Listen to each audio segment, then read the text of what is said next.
All right, I'll let you take it. Like, tell us about like how'd you get into beat making from like Frankfurt? You know what I mean? Um, Or were you always in Frankfurt? Like, what's the early story? What's the origin no, I'm story? not like directly in Frankfurt. I Okay. used to live in Marburg. That's like 1 hour away, Okay.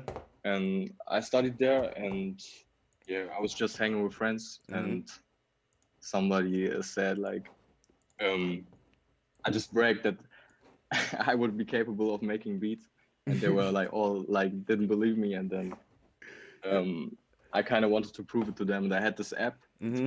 It was called iMachine, Yeah, and yeah, I started to make beats there just for fun. And I showed it to them, and they were so surprised that I was yeah, yeah. capable of doing beats. So So it kind of you had a motivated me. natural talent for it, huh? You just kind of like. Maybe I don't know, man. Hmm. I really don't know. It just went organically, like Okay, to like that point. how long did it take you before like you really started like you felt like okay I'm gonna do this serious or like before you started working with people, you know what I mean? Like what was what was it like starting out, you know? Were you just like fucking around or just like you I know what was I just mean? fucking around. I was just like at the start, I was just flipping samples. I was Mm. very much into boom bap music and old school rap, Yeah. and that's where I started. I just like to flip old soul samples, Okay. and after like 6 7 months, that got boring, and I started getting into trap beats. Okay. That's why'd you start with soul samples? I don't know, man. I just liked it. Really? That's how you got Nothing too deep behind it. is that how you got into hip hop? Was that like your kind of like was that your sense of hip hop when you first started? Kind of was just like Yeah, soul. probably. Okay, like I had a very like old head mentality. It was like okay, back in yeah. 2017, and I was like only listening to KRS Really One in and yeah, 2017. or like 2000. Don't let me lie. Like yeah, it has to be like 2017. Yeah, probably. Really? So you're talking like when like Yeah, race remember and all that shit is booming, you're like fuck that yeah, yeah, yeah. KRS One and Yeah, like I was maybe don't let me lie. Maybe it was 2016 or 2016 a little bit 2015 earlier. even. Okay, nah, because Time flies so much like lately, so I can't tell really. But yeah, yeah. I think it was like very long ago. Oh, very long ago. And So you mean like yeah, 2007? Like no, 2007? no. No, no, okay, no, so recently. What you mean when I got into trap beats? Yeah, yeah, yeah. That was only 2017. But like Okay. into trap music, I got earlier. But when I started, I just wanted to make boom bap Okay, okay. for So some yeah. reason. I So don't what were know. you? Yeah. So you were only listening to like KRS One. What else? Yeah, Like Big L, like J those guys. early Wu Jay Tang Z. Clan. Yeah. Reasonable Yeah, Doubt. yeah. This. Yeah, a lot of East Nas. Coast shit. Az. Do you listen to any Az?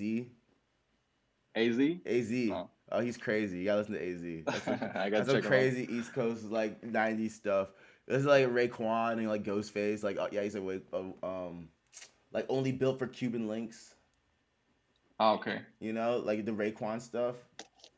From like yeah on the '90s stuff, but yeah, like because that's it's funny because that's how I got into hip hop too. You know what I mean? But like That's dope.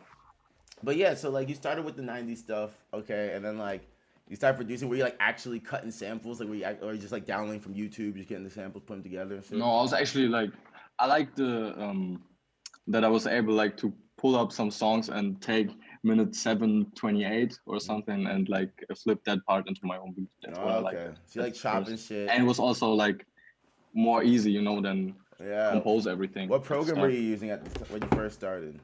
Ableton Live, I Okay, produced on you Ableton. still use Ableton to this day. Yeah, yeah, yeah.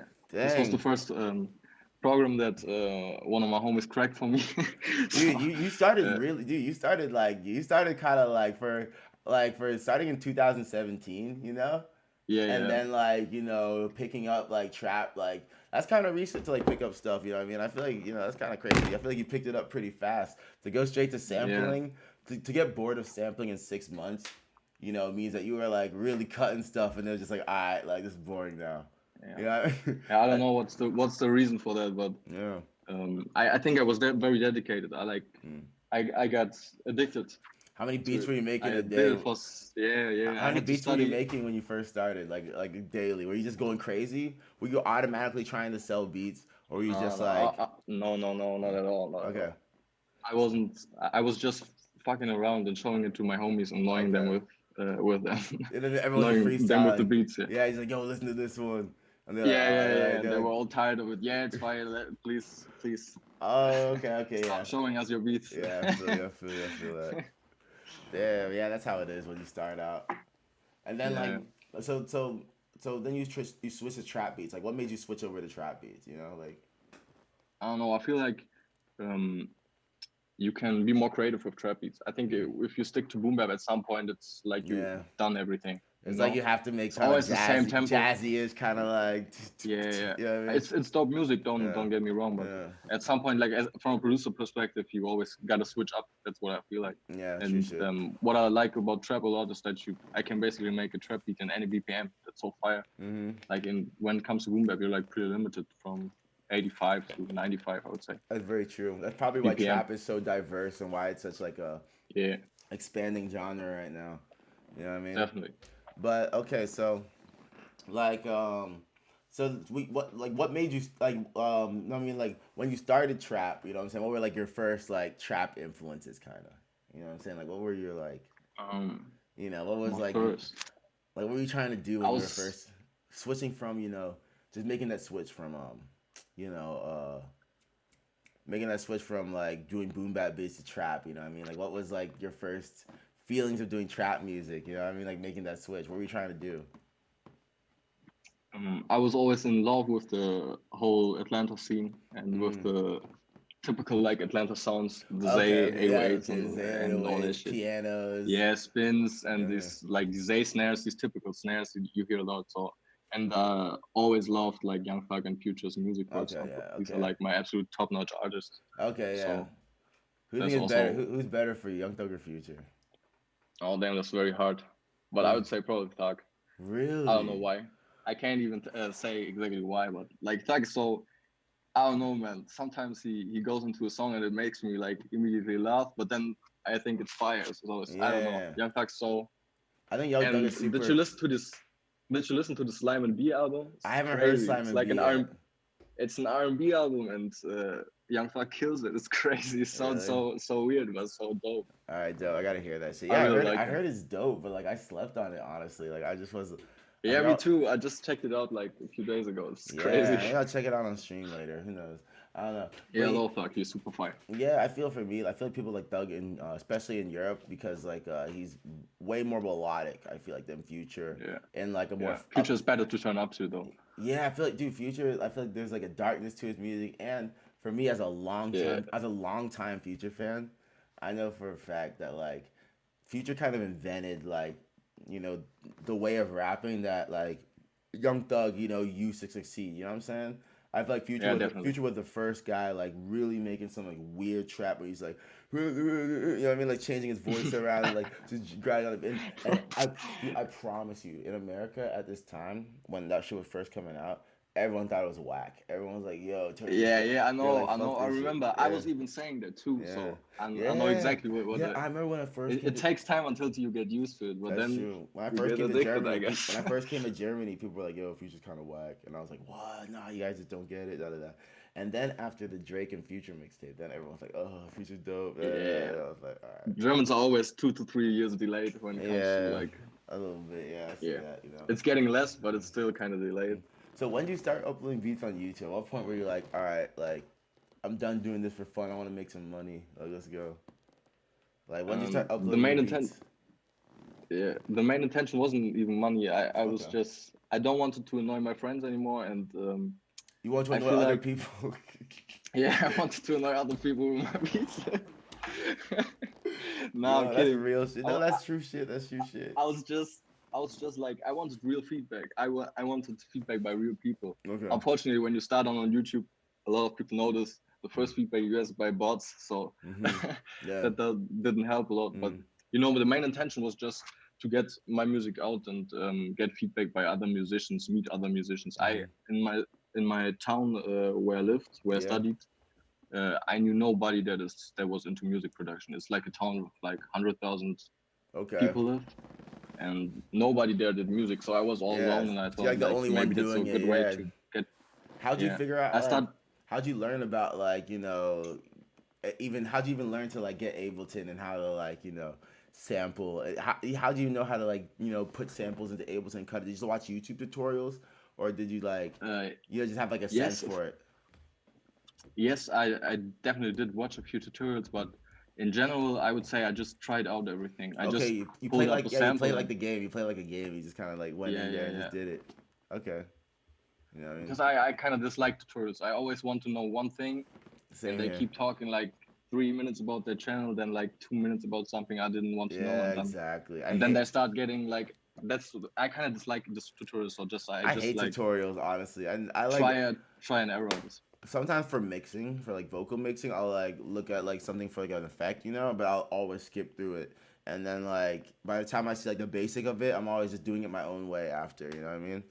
Like, Yeah, yeah, you know, I feel like relying on tutorials could hold you back cuz like a lot I feel like a lot of producers want to be like, you know, yeah, they want to be told the sauce, you know what I'm saying?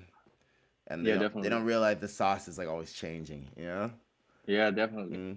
But yeah, what were your other musical influences? You know, before you started making beats, like what got you into music in the first place? You know, or did you even care about Um, music? Did you even like care yeah, about? I did care. You I, did? I Okay, definitely did care. okay, Yeah, okay. I was. That's probably where also my like one of my advantages comes Yeah. from. I have strict Russian parents, so they Oh. forced me to play the violin for 10 years as a kid. So Oh, that's also okay. why I kind of sense where the right note is and stuff Yeah. like that. And you could read Yeah, sheet music and stuff like that, and you like kind of yeah, you yeah, understand like music theory a bit from like, yeah, definitely. you know what I mean? Not that much like a Yeah, piano player, for but like example. you understand like the melodic harmony, you know what I'm saying, and like Yeah, tension definitely. and release, you know what I mean, and stuff like that, you know. Definitely. And then what I will remember from learning the violin is like after 3 or 4 years, I hated it. I hated it going to class. Mm. But at some point, like I know it was like after 3 or 4 years, I Yeah. kind of trained my ear enough, so I sensed where the right note is, and that was like a game changer. I feel like in when you get into music, Hmm. there's like a point where that you have to reach, where Yeah. you and maybe I had that point before I even started getting into producing. You know, Yeah, that's that's just that a well trained you ear. definitely were at that point. You played violin for 10 years with the strict Russian Yeah. parents, you know. So so you were playing when you didn't want to play. You didn't even. There were days you did not even want to play, and you were just doing it. Yeah, yeah, Or did you always yeah. I love was it? like, Did you always love it, or were you like, were there days you're like, I hate what this shit, but it's what I do, you know? playing the violin. Yeah. Yeah, at the first I definitely hated it, Okay. and then I liked it because I started to get better at it. Mm-hmm. But then I got into puberty and I wanted to Do other skate and things, all that, you yeah. know. Okay, you want Yeah, to live a normal and life that's and where I shit. like did it because just to make So mama happy. how That's old were like you it. when you started violin? I was nine, like nine, I Oh, think. okay. Yeah, you started. So yeah, you started when you were Yeah, a kid.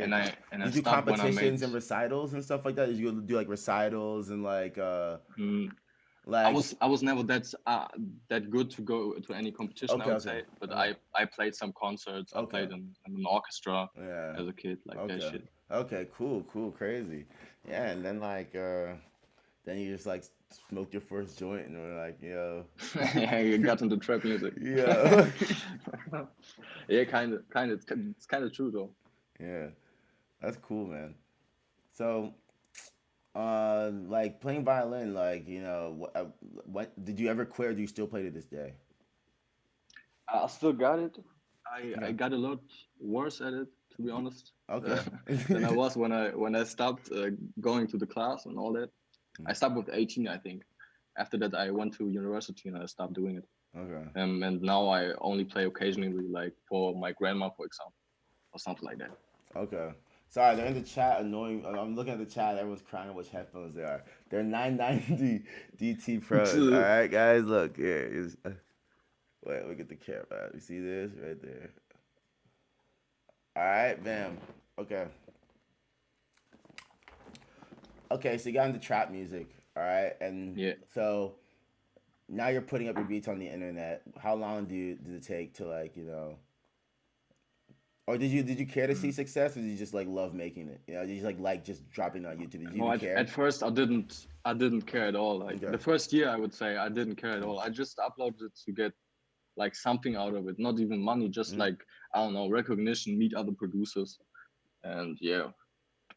Okay. And after like 6 7 months, somebody asked me if I sell them, and that's where I Oh, so started. you didn't Like, even care to sell them. That's crazy. no, I don't. I didn't even have a store or something like That's crazy. All right, give me 1 sec. I have to answer the door.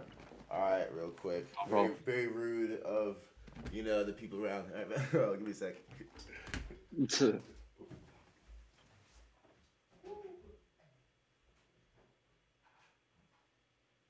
yeah, I'm still on stream, I guess, right? Yeah. I hope my English is not too bad.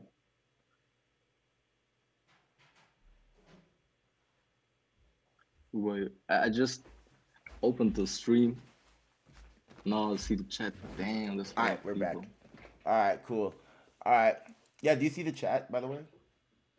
Yeah, I just opened it. Okay, cool, perfect. And yeah, I close it at the start because it makes me nervous. If I get reminded how many people are No, watching, trust I me, get really they're nervous. super supportive. Yeah, trust me, I know, everybody I know. here is like a big fan. they actually tell me to shut up.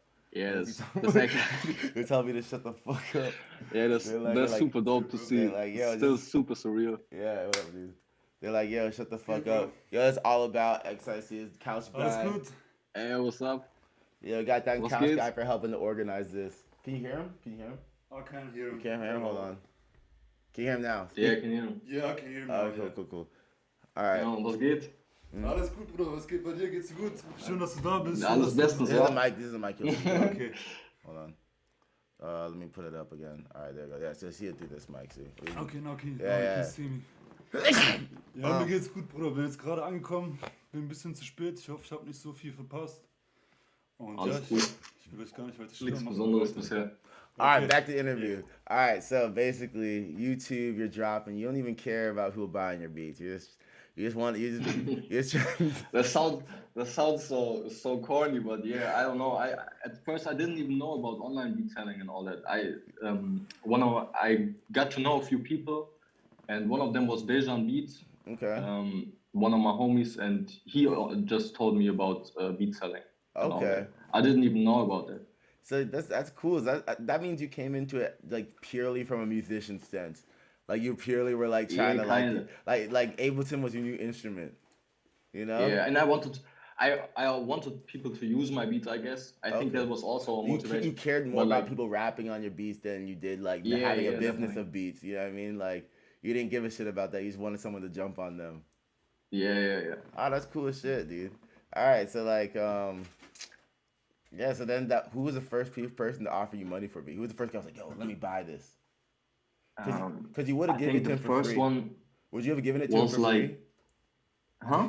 Would you have given it to him for free?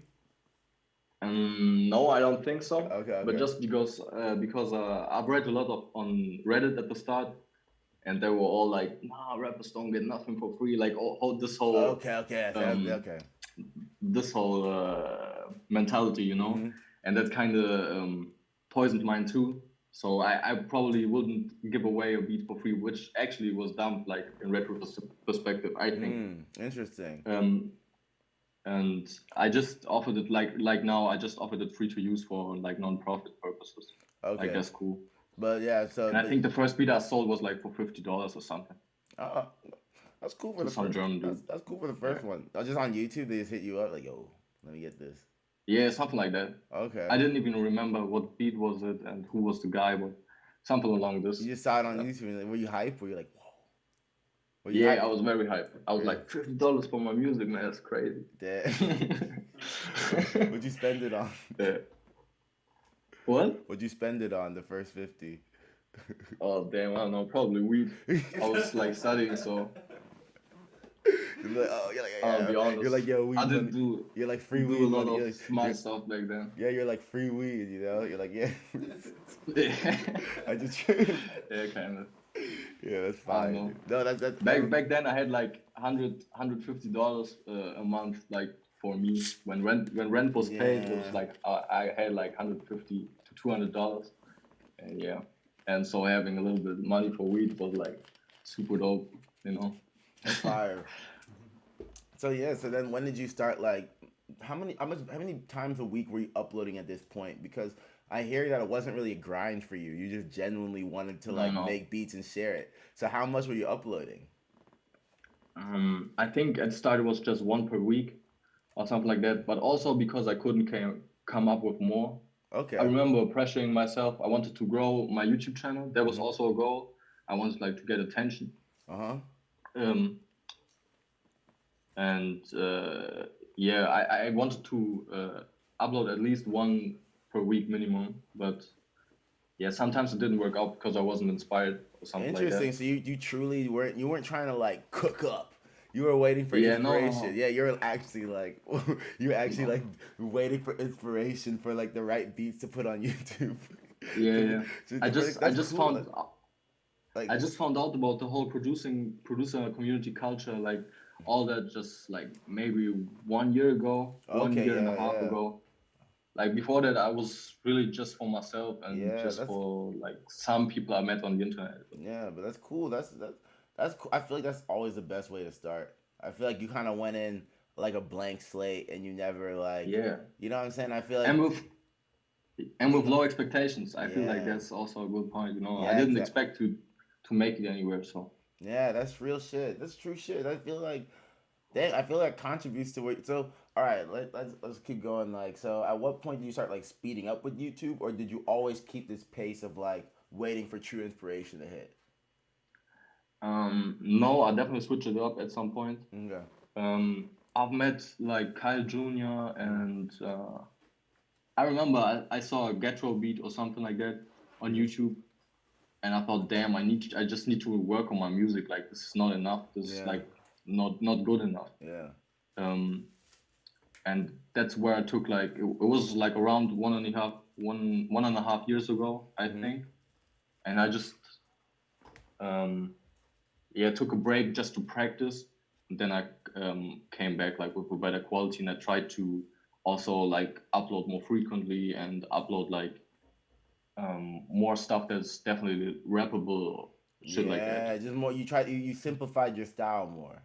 You would say, or Yeah, like, no, yeah, yeah, definitely, I yeah. guess, and like make it more of a product Yeah. at that Okay. point. That's Okay. where that motivated me Okay. because like I I started to make like a little money, Mm-hmm. just like $200 or something per month. Yeah. It came to this point, and I started like to see like the vision in it, and Yeah, you're like, okay, like this is um how I can yeah, start making more, you know what I mean? If I start making music yes, in a exactly, smarter way, you know what I'm saying? yeah, definitely. Yeah, real shit, that's cool. So then how'd your output change after that in terms of dropping beats on YouTube? Um, Did you how many I did you start dropping more after that or Yeah, I think I tried to drop as much as possible, which was like 2 times a week or something like that. okay.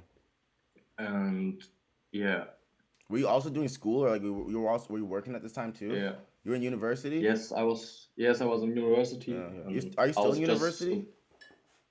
No, I just finished. Okay, you just finished. Yeah, okay, okay. Congress. Yeah, Yeah, congratulations. How old are you? If you yeah, don't mind thank me you. asking. If you don't mind me I'm asking. 25. 25. I'm Okay, very okay. old. Okay, Yeah, nah, similar age to everybody else. You know what I mean? Like well, everybody I feel like everybody coming up now is like 23, 27. You know what I mean? That's like the yeah, range. yeah, kind of. That's the range. 23. But Or but maybe like a lot of some are people. younger even. Some are They're younger, yeah. There are some really good young talents out there. Really? At Man, the it's age of crazy. 18, There are yeah. 15-year-olds that they would Yeah, beat like the kids almost today are every producer crazy. in the cook-off. It's crazy, man. I think the kids today are crazy, you know what I'm saying? But at the same time I feel like, what makes your shit special and what makes like, what clearly made, like artists gravitate toward it is that there was like a true real love for the craft, you know what I mean, in the beats, Yeah, man. And I hear that Thank when you, I hear the man. beats. They want to hear how long it took you to get to the first 1,000 stubs. Oh, 1,000 subs? Yeah, for how the first 1,000 subs. Probably more than a year, I guess. I know that the first 100, somebody told me that the first 100 are the hardest ones, and I think I needed like 3 months for it. 3 months for the first And 100, and then how much for the first 1,000? I think it was 1 year, One or year. like 7 to 9 months, something like that. Okay, okay. How'd you feel at I'm not 1,000 sure. I subs? have to look though. Okay. I think can you look up that? Can Well, you look that up can you in look the at when you YouTube convert? Yeah, analytics? I think you can look it up on your YouTube data. Yeah, you can look up like your follower chart and see how long it took to get it. If you want to check it, that'd be fire. Ah, okay. You know what I mean? Yeah, I look into it. Yeah, Give me okay. a second. That's Yeah, no, interesting. no, no rush, no rush. You know what I mean? Yeah, that's cool, dude. That's crazy because like, you know, you didn't care about the numbers at all. Did you ever care about your followers? Were you ever like, yes, 1,000 followers. Now my time's coming. Yes, You yes. cared. I think about the followers. I cared more than about money or something because I wanted to get attention. I wanted to like my music end up somewhere. Were you That's like were you strategic with how you like named your beats and like how you like put them out in order to get more attention? Were you purely like, yo, no, you better respect this shit? no, no. That was like all that was pretty much ass until like 1.5 years ago. Like Carl Jr. educated me a little bit about how to structure everything. Okay. So And before that, you were just dropping the beats on YouTube and just like. yeah, I was just dropping them, and even the way I phrased the title was like just suboptimal. Okay, just some different shit. You're. Yeah. Okay, interesting. Did you see? It was still type beats, but it was. I think I started with the name, Mm-hmm.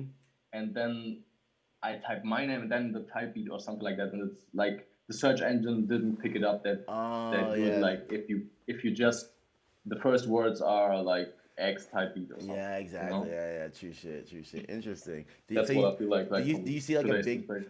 Did you see like a big change in like the people who were hitting you up after you started changing that stuff on your YouTube? After you started like going around and like making all your videos titled correctly. Was there like a big change or was it just like gradual? No, it was gradual. I think It wasn't. It was gradual or It was was it? gradual. It was gradual. Okay. Just over time. yeah. But you do think Yeah. it helped a lot? Do you What think helped a lot? Do you think it helped a lot, or is it just like the music matters more? I don't know. A lot of stuff about the YouTube game is just you do it and you hope that it works, and like in 2 months after doing it consistently, Mm-hmm. you see a growth, but you don't really know is it because of that or is it because of this? Yeah. Is it just because that you put out better beats than Yeah. the last 2 months? That's very It's true. very hard to tell what exactly is like the reason why something is blowing up or not. Yeah. Um, And you yeah. always But kept the schedule of 2 a week, just 2 a week. I think I just try to upload as often as possible for Okay. a long time, Okay. and I just got better at producing Mhm. and quicker, and that led me to have like 2 to 3 beats per week. Okay. Or like 2 beats. Okay. And yeah, How then long in were you summer, taking on a beat? It sounds like you were really crafting, what I'm saying, the beats. Like taking Like, you know what I mean? now- Like taking the time to really make the beats, you know what I mean? Like not just like putting a beat together and finishing it in like, 2 hours, but like sitting on it and going back to it and stuff like that, you know what I mean? yeah, Like- that's kind of still the vibe how I do my beats. Okay, That's okay. pretty much it. Okay. Because so- like I feel like a little bit pressure because I don't want to disappoint the people that like look up my music. Mhm. I want to do like stuff that where they say, okay, this is like exactly the quality like every or the last Yeah, time I liked exactly. the last beat or something. Exactly. By the way, they want to know what you studied in college. I studied Yeah, law. You in, studied law. Interesting. Yeah. Does it help now? I used. Huh? Does it help now at this point or? Yes and no. Okay. Like I understand a lot of concept of deals faster than like probably Mhm. someone who never got in contact with law. Yeah. But it's not like I can read a contract and yeah, okay, this point, okay, that's cool, that's Okay. not Yeah. cool. You still can't Because be your like own lawyer. these contracts are like are written for entertainment lawyers only to understand. Yeah, exactly. They're in a specific language. Yeah. that you have to I learn. understand a lot, but I definitely don't understand everything. Yeah, So, true. That's true. especially because it's in English. hmm Yeah, that's true. So all right. So now you're dropping more on YouTube. Painting the picture. Okay, you're dropping more on YouTube. At what part did you start to see like the what was like your first big placement? The first First like big placement yeah. was definitely Luciano. Yeah. Let's which one first? Which one came out first? Did they both come out at the same time? No. No, which one came out No, first? yeah, yeah, it was 1 year ago. 1 It year. dropped 1 year ago. Yeah, in August, I think. It's just called Yeah. Just called Yeah. Okay, I didn't see that one. All right. Yeah. Yeah, and that was the first one, and like, cause it seems Yeah. like it wasn't just like he found it from YouTube, or not. Yeah, definitely. Okay, so he found it from Yes. YouTube, and then how did you take that and then start building a relationship with him? You know what I'm saying? Or did he just find other beats from YouTube? Did he just become a fan? Yeah, kinda actually. Also he liked a lot of my beats, Yeah, and he wrote me in English because he thought I was American. yeah. Um, and then I just told him, you can talk to me in German. I'm German too. And then he liked my beat catalog a lot, Mhm. and yeah, I talked to his management, and they were also like cool people at least on the phone, Mhm. because I didn't know them at that point, Yeah. and yeah, and ever since that placement we had like loose contact. Mhm. And yeah, then one day he just randomly called me and said like, your stuff is outstanding to me, and I'm in LA right now. Do you want to come? That's basically how my relationship with Luciano Crazy. started. Yeah, super crazy. Yeah. And so what were you doing at that time? I just moved into a new place, that place Mhm. that I'm in right now, Mhm. because I used to live 6 months ago. I used to live in a student's apartment. It was like 12 centimeters, Mhm. so it was very small, and I lived there with um, it's like a house that you share with Yeah. other students. There lived like 10 to 12 people there, and Oh, now I got my own place with my there was girl, and 10 to that's 12 pretty. people there? Yeah, not on those 10 Yeah, but like 12. throughout the hall, you know what I'm saying? It was like a dorm kind of Yeah, thing. yeah. Yeah, yeah, It's I just a know. big hall, and everybody got a room, and Yeah, that room okay, is okay, like okay, 10 okay, to okay. 10 to 12 centimeters, like, but it's not big. And yeah, but Okay, the rent was okay. Yeah, very it's like the low, university. very Okay. dope. Yeah, yeah, yeah. That's like student housing type shit. I know that. Yeah. Yeah, so you just moved to a new apartment and then like were you working at this time? Were you like doing anything or you just like you just finished school and you're just like, "All right, let me do this At now." what time? No, I when you're going to um when you're going to LA to meet Luciano, what were you doing? Uh, You know what I mean? Like yeah, you're just moving. I just racked up enough money to get this place at this time, and I made some money. I wasn't like poor or anything, but Mm-hmm. when Luciano called me, he was FaceTiming me Mm-hmm. and said like, "Yeah, come to LA, bro, come to LA." I'm like, I'm not gonna go to LA. Like, this shit is like 2K at least. Yeah, okay, Like, okay, okay. and he was like immediately like, "No, no, bro, we pay for you. We pay for you. Come over." And yeah, that's Crazy. what just. I Crazy. was working back then. I was just living off beats already. Yeah, so you're already kind of chilling off beats a little bit at that point, and Yes, like, I and but was you, making like maybe 1 to 2K a month from yeah, beats okay, and then so then at that point. he flew you out there. You know what I mean? Yes. You're feeling like a boss. Was it like first class or just Yeah. was it like first class or like Yeah. normal I seats? was I was feeling like a boss actually. I Okay, was like, I'm not that super what is it social. called, like confident or anything, and I didn't know Uh, them. I just so you're talked to them nervous. one Okay, time, yeah, you were but super I didn't meet nervous. them in person. You were So when perfect. they said, "Yeah, come to LA and meet us. We're gonna live in one house and spend a week together," I was like, "Okay, maybe I do this, and I have bad luck, and those guys are all on coke and weird, and you know, Crazy. or it's going like super smooth and everything's fine, and I have the like one of the best weeks of my life." Yeah, And they were yeah, super chill and it was luckily it cool. was that way. All right, what part of Hollywood did you stay in? Did you stay in like Hollywood or? Yeah, in the Hollywood Hills, Okay, in a cool. very big mansion. It was Did crazy, man. I damn never seen that much money in my life. crazy. Like those houses, those cars that were there, and it's like super crazy for me. And you were just there making Because like beats. literally 2 months before that, I was like in my crib, which is like, here's a wall and here's a wall, and it was very heavy contrast. What did everyone think at this point? Like all your friends and all the people, all your homies in Frankfurt who were like tired of hearing your beats a year ago. You know, because they they there's a pretty they were fast super hyped. yeah, there's a pretty fast come up, I would say, you know what I mean? And it only comes from like, you know, a true understanding and dedication to music, you know what I mean?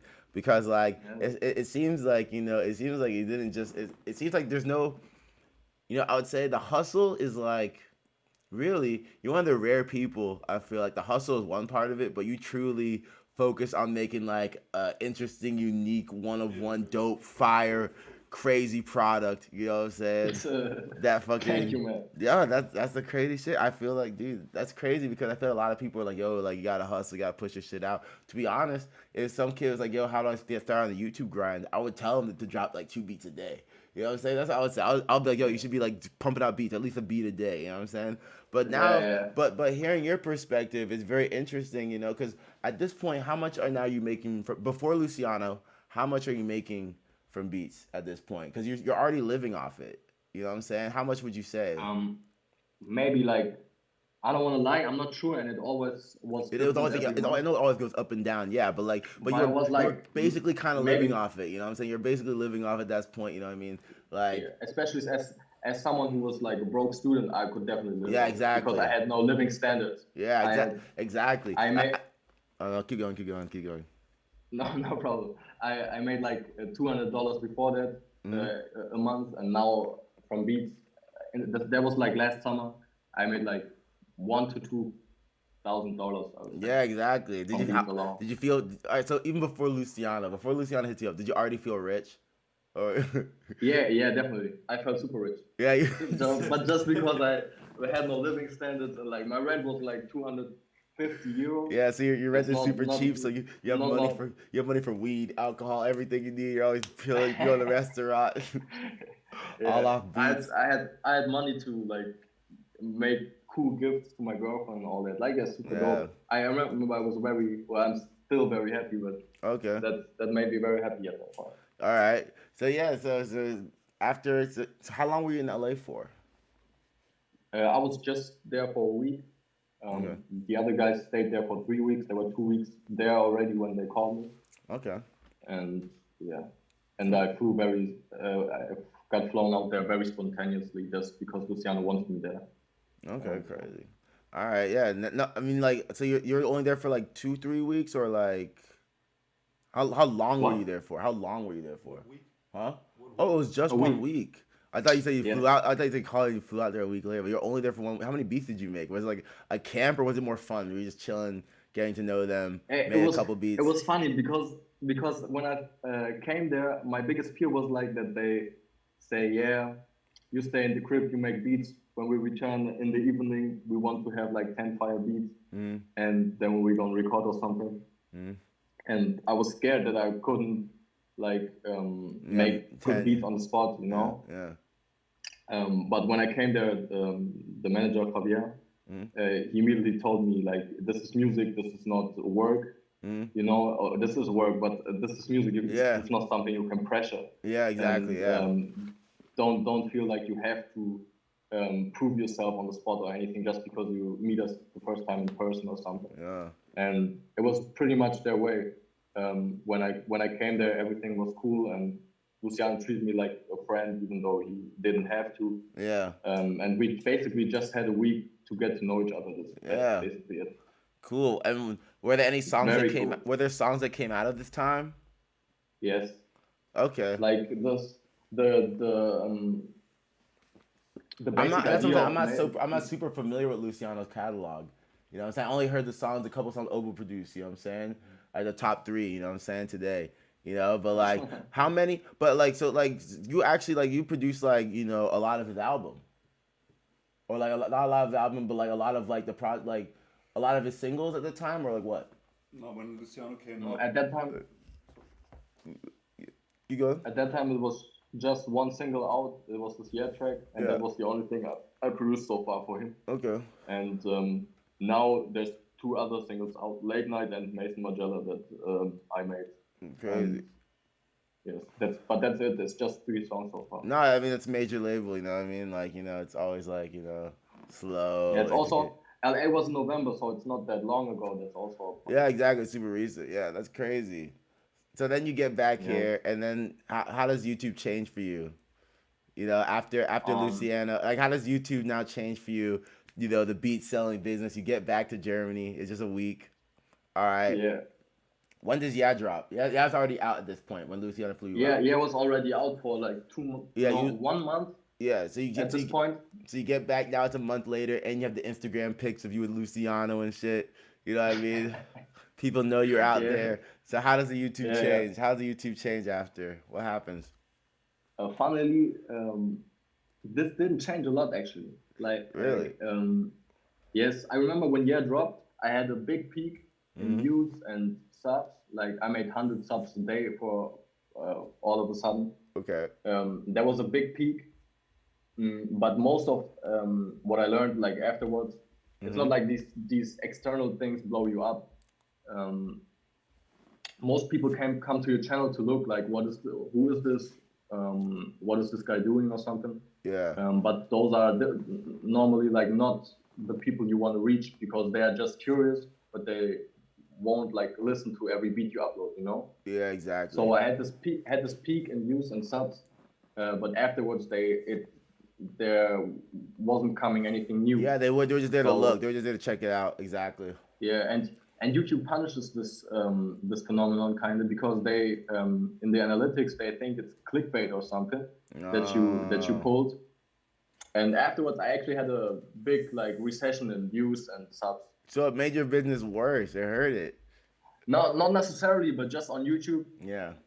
it didn't help. It didn't like because people often ask me like, did that blow you up? That Yeah. wasn't the case. No, at all. I know that's not the shit that blows you up because when I went Yeah. on tour with Sierra Kid, I had a similar phenomenon.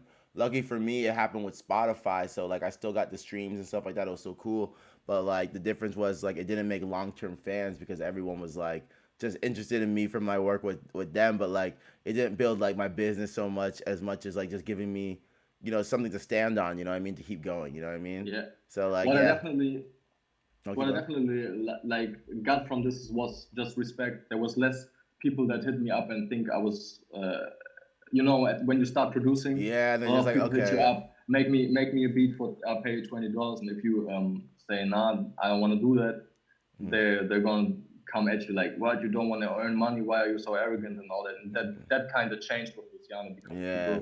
People that respect what I, you do. yeah, they got a little bit more respect. That's what at least I feel like. Okay. So yeah, this is a super recent story. That's crazy. It's crazy how recently you started, you know, and Yes, how like it's still I don't know how to deal with this so far. So yeah, it's because crazy. like all the YouTube shit also came like the big YouTube blow came like in the last 3 months. Okay. So I still don't know how to deal with this And that because came from Drip like Report, kind of. no no, I would say like the best way on YouTube to blow up is to get a beat popping. That's the best So way just to one of blow your up beats just because got popping one day. yeah, kind of. I remember I wanted to quit YouTube because I was frustrated with it because I wanted to get traction on it, but my curve was constantly doing this, Okay. and it wasn't like going up steadily or something. Yeah. And I kind of got frustrated with it, and Kyle and I asked a lot of questions to Kyle Jr. and he's very educated on YouTube analytics and how to trigger stuff. Interesting. And he also like pursued the whole wave like I would say like Anne Chamberlain did too, to just do beats, and if one specific type of beat is very successful, you just got to pursue that kind of aesthetic, that kind of sound, to build your audience quicker. Mm-hmm.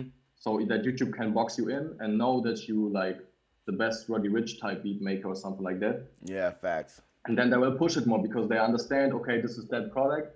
And if other people are interested in another product that has the same name, they will drag you to the recommended section to that to your product. Yeah, crazy. That's also what Anne Chamberlain, I think, talked a lot about on Producer Grind, and Yeah, that's yeah, yeah. totally true. So like yeah, so when you figured this out, that's when you saw the big change. Yes, I remember I talked to Carl Jr. and he said your channel is all over the place. You do all kind of beats, you do all kind of thumbnails. This has no structure. This is like not relatable. You don't see a video of Ouhboy and know, okay, this is something I will like or something. You know? Yeah, they're just beats. There's you know, no bigger just, concept. Yeah. There's just, and I did all kinds of beats. I did Bryson Tiller beats. I did fucking Kalani beats. I did future beats, you know, all kind of beats. Like there was no structure, and I still do that, but But now I there's just like, label. yeah, now it's like I just uniform in the type and the pictures and stuff like that, the aesthetic, you know what I mean? Yeah, you Uh, know, yeah. There's like some sort of branding, and mm-hmm, I notice a lot with those boxed in channels that like mm-hmm, do a certain type over and over because like it's more successful. mm-hmm, That you at one point you can only make those beats to get like any traffic.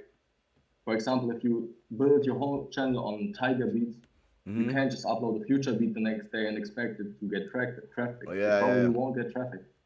Mm-hmm. And that's what I saw with a lot of my homies' channels, and I tried to have a kind of like um, steady performance of those videos, but Mm-hmm. also um, be able to stay creative and don't have to make the same style over and over. And what I do at the moment is I just label them Migos type beats. All of them are the Yeah, videos are facts. I was probably good. like I they was gonna sound like actually, Migos. I was gonna actually get into that because people were talking like this guy was in the chat saying like, "Yo, I only have 1,000 subs.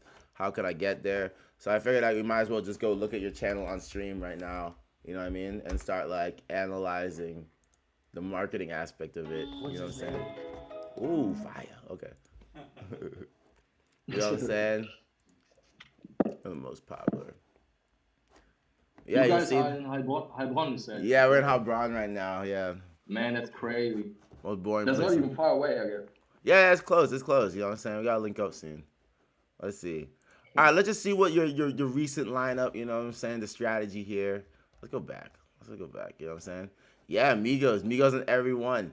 The strategy is cool though. You throw Migos at the end of each one, but you switch up the other artists. You know what I'm saying? Yeah, definitely. Yeah, that's a cool. I put always the real artist I hear on it. I put it in the hashtag or something. But I put Migos type beats on everything. I don't even give a fuck. I just want to do music, you know. I don't want to Yeah, you be don't care about forced titling to do them. something, you know. So I just do what I like, and then I just slap Migos on Well, it. there you guys have it. You guys gotta pick a rapper. Yeah, I don't Migos give a is fuck. taken, guys. Migos is taken. Oh, at one point you were like, okay, here we go. 9 months ago though. All right, yeah, 9 months Yeah, ago you were flossing. You're like yeah. little key that should be red. This is before you linked up with the Migos. This is before you went to Atlanta. Before you were flying, So you were flying all over. The Migos phase starts. Let's see where it starts completely. Where you dedicate yourself to the Migos. yeah, it's not. I don't know why I picked Amigos. I just wanted to pick something because I had last year or like 1.5 years ago, 2 years ago, Mm-hmm. years ago, I had Tiger Beats doing very well, Yeah, and I noticed I'm that. looking through I'm looking through right now on the stream of all the different things. It seems like it was like 7 months ago where you're like, all right, let's go straight Migos. Yeah, and 7 months ago I talked to Kai Jr. and Mm-hmm. he told me like to structure my channel more and make it easier for YouTube to categorize me so Yeah, you they can can actually recommend see me it. because It's the real crazy. You can views see are the getting growth. from recommended. They're not getting from the search engine anymore. That's like the Yeah, old way. that's All crazy. the views coming from the recommended That's at the crazy. You can moment. see the growth. You can see like the clear growth of when you started putting Migos at the end of every title. Yeah, And the thing and is, it's not much changed with the aesthetic. The aesthetic was always there a little bit. I feel like the aesthetic was always kind of there. You know what I'm saying? Like yeah, before you're using rapper pictures. Now you're diversifying to like cool pictures, bad bitch in a ski mask. You know what I'm saying? You know. yeah, Do you I don't know. upload everything yourself? You upload everything yourself and like make the thumbnails and everything? Yes, I make everything myself. All right, cool. Yeah, cool. I like 6 to 7 months ago. I wanted to have like a visual branding that Was unique. where you already know that it's my beat. Yeah, that's And fire. I saw nobody use like ski mask pictures, and I saw some ski mask pictures on the gram. And yeah, I just downloaded a lot of it because I thought about making that my brand, just my visual brand. You know, I Yeah, don't have nothing to do with ski mask. I'm no, not yeah, doing I know what you robberies mean. or No, some shit. I know exactly what you mean. I know exactly what you mean. I No, just it was like the cool. looks and It was striking to me like right when I saw it. You know what I'm saying? Like as soon as I saw it, I was like, oh okay, like there's a vibe to yeah, I this. You think know it what I is. mean? it has like this loose relation with hip hop, but Yeah, it does, yeah, exactly. The ski mask is automatically like, yeah, exactly. It's already like psychologically, you're feeling like, okay, like, yeah, you kind know of. what I mean, about to rob a Because bank, you know, I and remember then when I started into the type beat, getting into type beats, there was like a lot of channels that did Playboy Carti beats, and they all used like ski mask shit, yeah, uh, yeah. I remember these this time. badass girls like laying there showing off their booty or something like that. Yeah. Smoking a And I wanted blunt to have with like something smoking a similar, but blunt not with a that sexual, you gun. know. Yeah, the bitches with the guns and smoking a blunt, you know. Yeah, Or a yeah, yeah. bad bitch counting money with the this ski is mask on. Yeah, those days. yeah, genau. Yeah. Exactly. I remember those days, you know what I mean? But that's cool, yeah. And it's like, and the coloring, you know, is like very bright and catching and stuff like that, you know? Like, Yes. That's you also know. what I do. I those artworks that I download, I usually pimp them by making them more Yeah. neon and more click-worthy. Just turn up the saturation and stuff like that. Yeah, So great. it's more shiny. Yeah, great. Do you think you think that's important, having like a unique visual aesthetic for your thumbnails? Do you think how important would you rate it from 1 to 10? I don't know. It's like one of those things I started doing because I had this idea, and I don't know if that's what drove a lot of the success that came. But I would say just think of yourself, like what do you click on if you search for beats or like surf through beat sites, you know?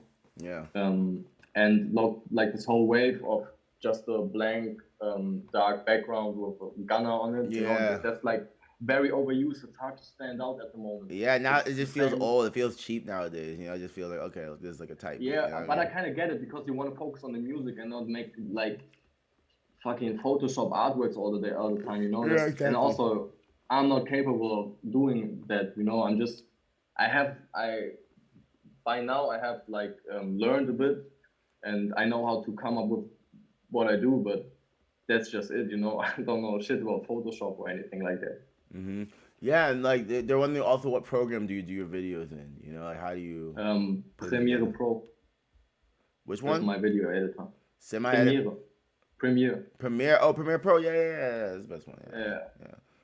Yeah, it's similar. You Sorry, don't that was really my German add. pronunciation. What do you think? No, it's okay. What do you think about like you don't put animations or any of that fancy stuff in there? You don't. You feel like that's unnecessary, or how do you feel about that kind of stuff? I mean, How about lightning bolts coming from this? that can work, but I'll be honest, I'm too dumb for that. I don't know how to make animations or like use GIFs properly, so I'm too dumb for that. So I just and it might be unnecessary because when people click, they don't see any animation, you know, they just see a picture. And I remember when Luciano told me, if I see like a beautiful woman on the beat thumbnail, I immediately click. And Luciano's still like searching on YouTube for beats just to get inspired or like. Yeah, like just to And get that's a some big ideas. artist.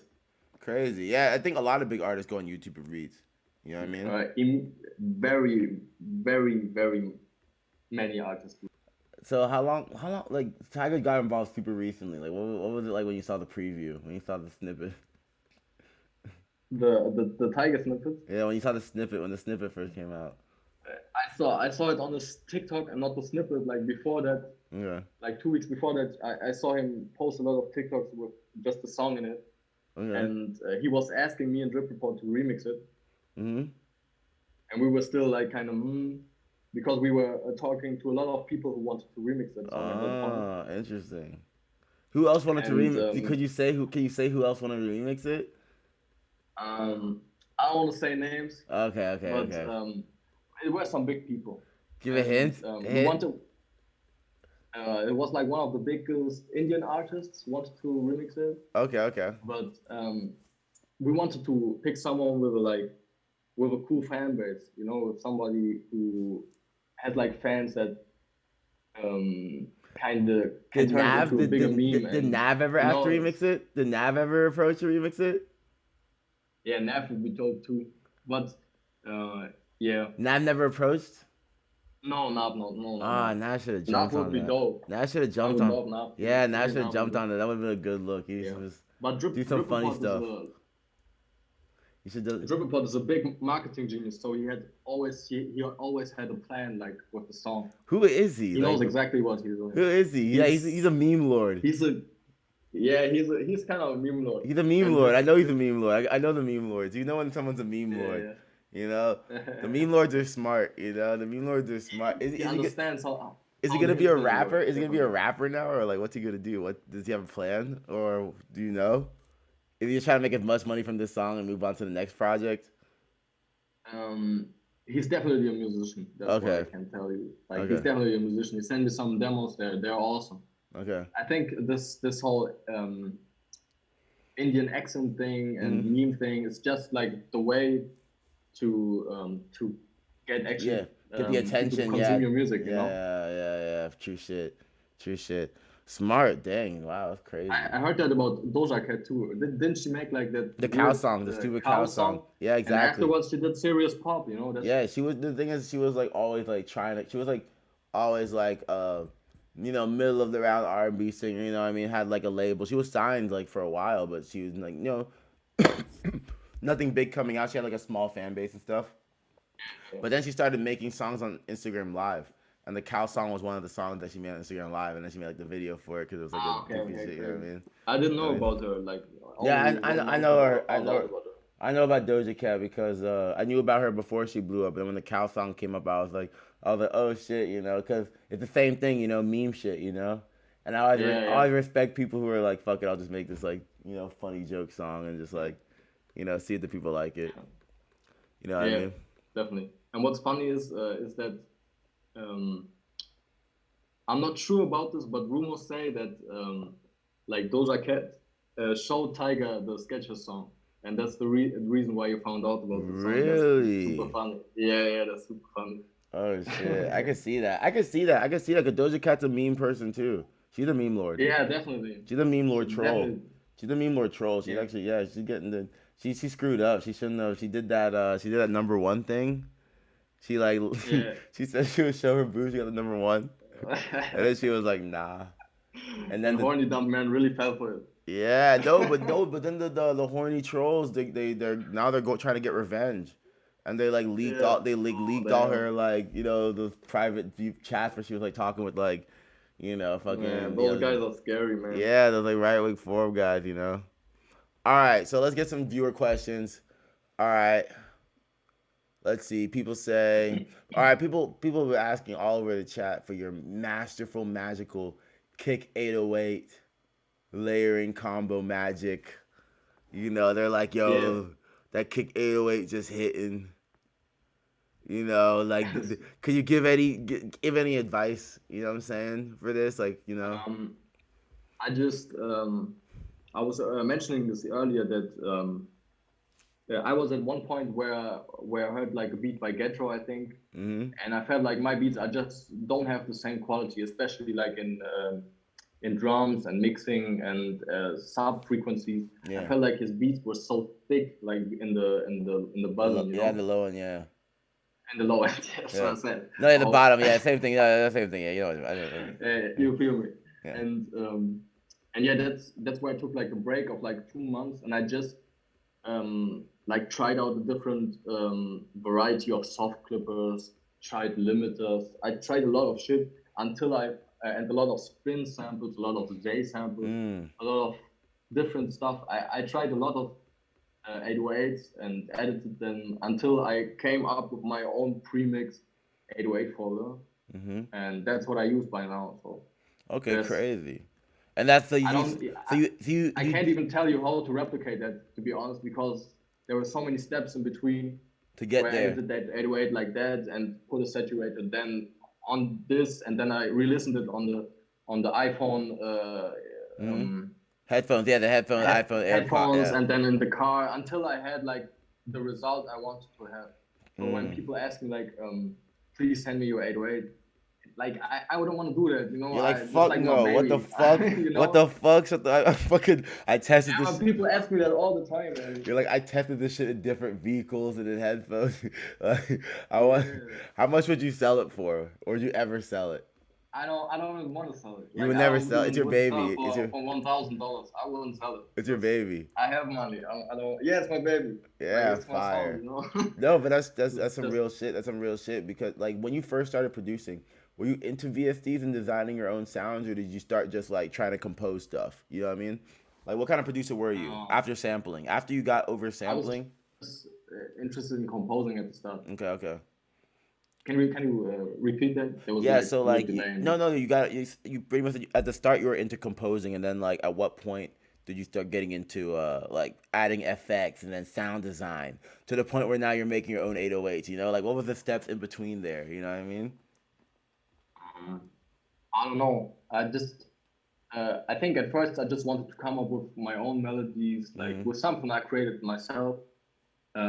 And when I like try to, I want to make diverse beats. Like I want to catch every sort of vibe, Mhm. but I also want to always keep like something in there that people say, okay, that's an Ouhboy beat, and that's for example like my spins 808 or something like that. Yeah. You know, something Mhm. that that's like my signature sound, and my 808s are part of that, and that's where Mhm. when I made this 808 folder, for example, or my Yeah. drum folder or something like that, I wanted to brand myself with specific sounds, but Mhm. while also like composing Different different melodies and stuff, shit like that. Yeah. melodies, yeah, Yeah. like But what my question though is like getting to the point where you're mixing your own 808s, you know, so you can make your own specific special one of one 808, you know? Like you need to learn a lot to like start doing that, you know what I mean? And mm, I'm wondering in between there, were you the type of were you just like were you always adding effects and stuff like that and trying to EQ your sounds and shape them the best way, yes, you know? And yes, I how long did it take for you to get into that from like just like you know just when you're clicking in notes into the piano roll and then you start okay let me try and distort this or let me try and do this, you know, yeah, like what was the I process think through that and what was your journey in sound design, you know what I mean, that's what I'm saying. I think when it comes to queuing or something like that, I think I started doing that like pretty much immediately, Mm-hmm. just to have like room for the sub frequencies. That's something the first thing I learned like Mm-hmm. about music production. I was Yeah. like, oh damn, this that Yeah, makes the it's whole all beat so much better. yeah because like everything's But all muddy but then you just move shit and you're yeah, like okay. yeah. But to be honest, a lot of stuff in sound design um, I do is just try and error. I still can't explain to you what a compressor does. I don't Yeah, know. no, I same really here, don't know. same So here, same here. I just slap shit on my track and see what it does and turn knobs until I like the sound. That's pretty much it. You know why I that really is? It's crazy because by like now I know the basics, but like especially like I didn't know shit. I just try and experiment. no, that's crazy because me coming from, I feel like that's something that might happen when you come from a whole different genre, a whole different type of musical thinking. You know what I mean? Like, cause for me, I came from jazz piano, and I never touched like any real like you know throwing waves and shit like that. I wasn't really going crazy with effects on my melodies until I would say like 2018. You know what I mean? Like before then, I was just like, you know, maybe some reverb here and some delay, but I was like full on just music. I was just full on, you know, like a little bit of EQ and just like chords. You know what I mean? Just like Yeah, dope musical theory and making sure that my drums are super slapping. You know what I'm saying? yeah, You know? definitely. And there's still effects that I find out about and that change something about my melody game. For Mm. example, I feel like my melodies improved in terms of mixing. Like they improved a lot over the last year just because I learned about saturation. I Mm. like just found out about saturation and just knew how to which knobs like complement Yeah, the which stuff. saturation. And yeah, it just happened by experimenting. So Yeah, exactly.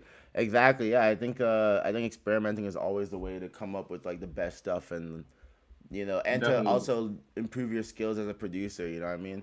And that's cool. yeah, You're yeah, not going into so you pretty much approach every beat you make. Also, that you want to do something different and learn something from it. Also, yes, okay, yes. I that's have good. to do that because I get so bored if I try to do the same shit over and over, Mhm. and like that makes you burn out very quickly. I think. Yeah, facts. That's actually straight facts. someone who does like I do similar thing. I do like multiple things, but I do similar things. You know what I'm saying? Over and Yes, over again. yes. You know what I'm saying? And like in my personal, you know what I mean? Like in what we do in music is making samples and this and that. You know what I mean? You end up making like a lot of music in like a repetitive manner because like the form is always similar. You know what I'm saying? Yeah, yeah. Especially when you're not putting drums on it. And yeah, you can get to the point where you're just like, all right, like fuck it, I'm like completely uninspired. You know what I mean? Like I can't hear anything. It's like whatever. You know what I mean? Yeah. And like that can come. So Well, it's cool that you have like a whole process, and have found success being able to just like artistically craft what's valuable to you. You know what I'm saying? Like every beat you've made, you could say that you like took your time and made it, and like you actually thank you, man. love it in your heart. That's cool. No, that's cool. That's a big compliment, like especially from. I mean, I knew about you guys Mhm. like 2 years ago. It's super crazy to hear that from you. So Oh, that's that's crazy. dope. Yeah, no, for me, cause like yeah, when I listened to your shit, I was like, oh, okay, this guy knows his shit. You know what I mean? Like it was evident that like, all right, like this guy knows what he's doing. Like completely. This guy Yeah, this thank guy you. this guy's like a Thank musician. you, brother. Especially cause like you're layering like Congo drums and different elements and stuff like that. You know what I mean? Like your beats are like a whole, you know. It's just it become a whole like atmospheric vibe, and they start telling a story. You know what I'm saying? Your beats are telling a story pretty much, and this way of thinking, and that like I need my music to also like tell a whole story. I think it comes from like real music understanding. You know what I'm saying? No, thank you, man. Like real music understanding, and that's crazy to hear you played It's dope to hear. violin for 10 years. Strict Russian parents. Yeah, There it is. yeah, It's crazy because you know we can say that like it took you like it took you like really 2 years to succeed in music, which is super fast. All right, but then you could also add the 10 plus years of violin. You know what I'm saying? yeah, And I feel like I would add that in. You know what I'm saying? Like you can't discount that because like at the end of the day, like that's fucking, you can't. Yeah, you came into music already like knowing how to do music, but more importantly, you like understood how to enjoy music. You know what I'm saying? You understood yeah, music. You understood music as something that like you make stuff, not so much I have to make beats. You know what I'm saying? Like I gotta like make beats and stuff like that. And then I'm just breaking it down for the viewers, just the shit that I think is cool. Also, the fact that you started with '90s hip hop style beats. You know what I'm saying? I feel like, I feel like this is. that's I feel like if you are getting into hip hop, you need to do something that like ties you down to like one of the core pillars of what hip hop is. You know what I'm saying? And yeah, and yeah, so and so definitely. if you're producing, you need to sample. You need to learn how to sample. You know what I'm saying? If you're producing, you need to like engage in sampling and stuff like that. You know what I mean? In order to like really learn what hip hop is. You know what I mean? Really learn how to get into the genre for real. Because I feel like a lot of beats sound super stale. You know what I mean? Because they don't know what hip hop is. You know what I'm saying? Like they know the form of like okay, 2-step hi hat, clap here, Mm, 808s, this bounce. You know what I mean? But like they don't know what yeah, kind. sometimes they don't know what hip hop is. You know what I'm saying? Yeah, I Like feel they like the it is. vibes in between, like the grit, what makes Yeah, like the feeling of like a good hip hop beat. You know what I mean? And I feel like you learn that a lot faster if you're engaging in like boom bap style production than like you going into Fruity Loops for the first time and opening like Nexus, and like trying to like take these like powerful synths that are really mostly designed for electronic music. You know what I'm saying? And then like trying to like make something out of it, and without yeah. without knowing the vibe. You know what I mean? So they say, yeah. How many years have you been producing exactly? Like 3, right? Mm, 4. no, yeah, pretty much four now. Mm, Like if you go producing in general, it's probably four already. mm. But I think my YouTube channel turns 3 years now. 3 years in Okay. 2 months, I Okay. think. Hey, 3 years congratulations. old. Woo! Yeah. Woo! That's great. Yeah. Yeah. So Yeah. they say you're talking about producers wanting to sign you, and how you're like, yo, this is you find it annoying. They want to hear your thoughts about it. Humble B Toby asked this question. There's a question from Yeah, Humble B Toby. He's that's a one of those things that frustrates me. I always want to work with producers, I try to network horizontally, but mm-hmm. of course you shoot your shot, and if you get like an email or a big producer hits you up um, and gives you his mail, you send him stuff. And what usually happens when I do that is, yo, your stuff is dope. Are you signed yet? And I'm like, no, I'm independent. Okay, yeah, I have this group of producers I'm trying to form, blah, blah. Join it. And I'm like, I don't want to join. I That's don't why know you, you know? I want to So, I just want to send some melodies. I didn't want to And join that's your like- gang. that happens super often. Or Crazy. it happened like in the last 6 months, I think it happened like 4 to 5 times. And it was always like producers I look up to, and it kind of destroyed my picture of them because I mean, I would sign, but I wouldn't sign to a producer that was like hot 5 years ago, and now wants like 50% of my work just for his email list. You know, that's like weird. Yeah. And that happens often at the moment, I think. And yeah, sometimes I get frustrated because I want to just work with these people. I just want to like make them use their or just for them to use my stuff or send me samples or anything like that. Yeah. And yeah. Did you But unfortunately, I usually only want to work Did you with take people any of the who signed offers, or did you just flat out deny them all, or did you take the offers? Did you like look at them, or you like did you look at the contracts they wanted to send you to sign you, or you just like nah?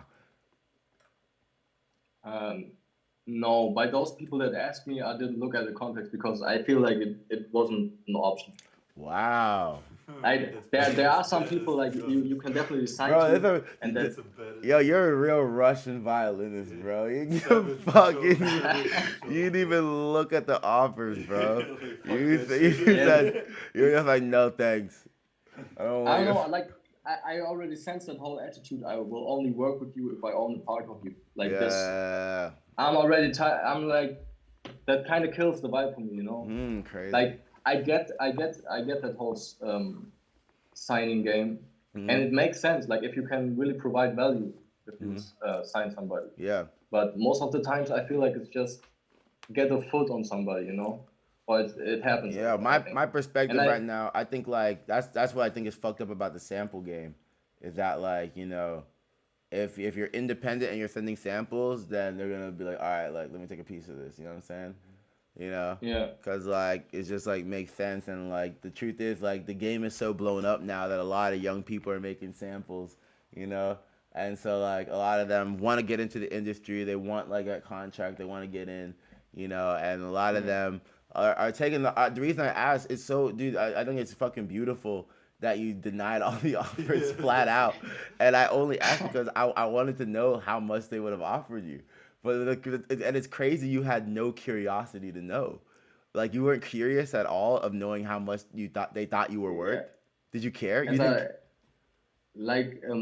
You have to know that those guys weren't like Southside or anybody like that. It wasn't like those super big producers that you look up to or something. Those were just like slightly bigger producers, I would say, that had a few smash hits, you know. But still, it still must be interesting. It's still like I was still, for me personally, I would always be interested in what somebody thinks I'm worth, in like based on their reality and their budget. You know what I'm saying? And like after that, I would be like yes or no. But like it's always, for me, I'm always curious. And like for me, it's crazy that you were just like flat out just like you didn't give a fuck. Yeah, it's usually something along like 2 to 3 years and 10K or something like that, or 50K. I don't know. Did you see it? Did they tell you that that's what they were gonna do, or like, did they tell you? Or usually, I don't even get to the point because like I already get tired of the question, are you signed somewhere? Okay. Like I already see that question. I'm like, bro, can you just cook up with my sample, bro? That's all I want. Like, why do we have to talk about business before like anything happens? That's like weird. I just sent one photo to you. Don't know me. Like I could be a drug addict.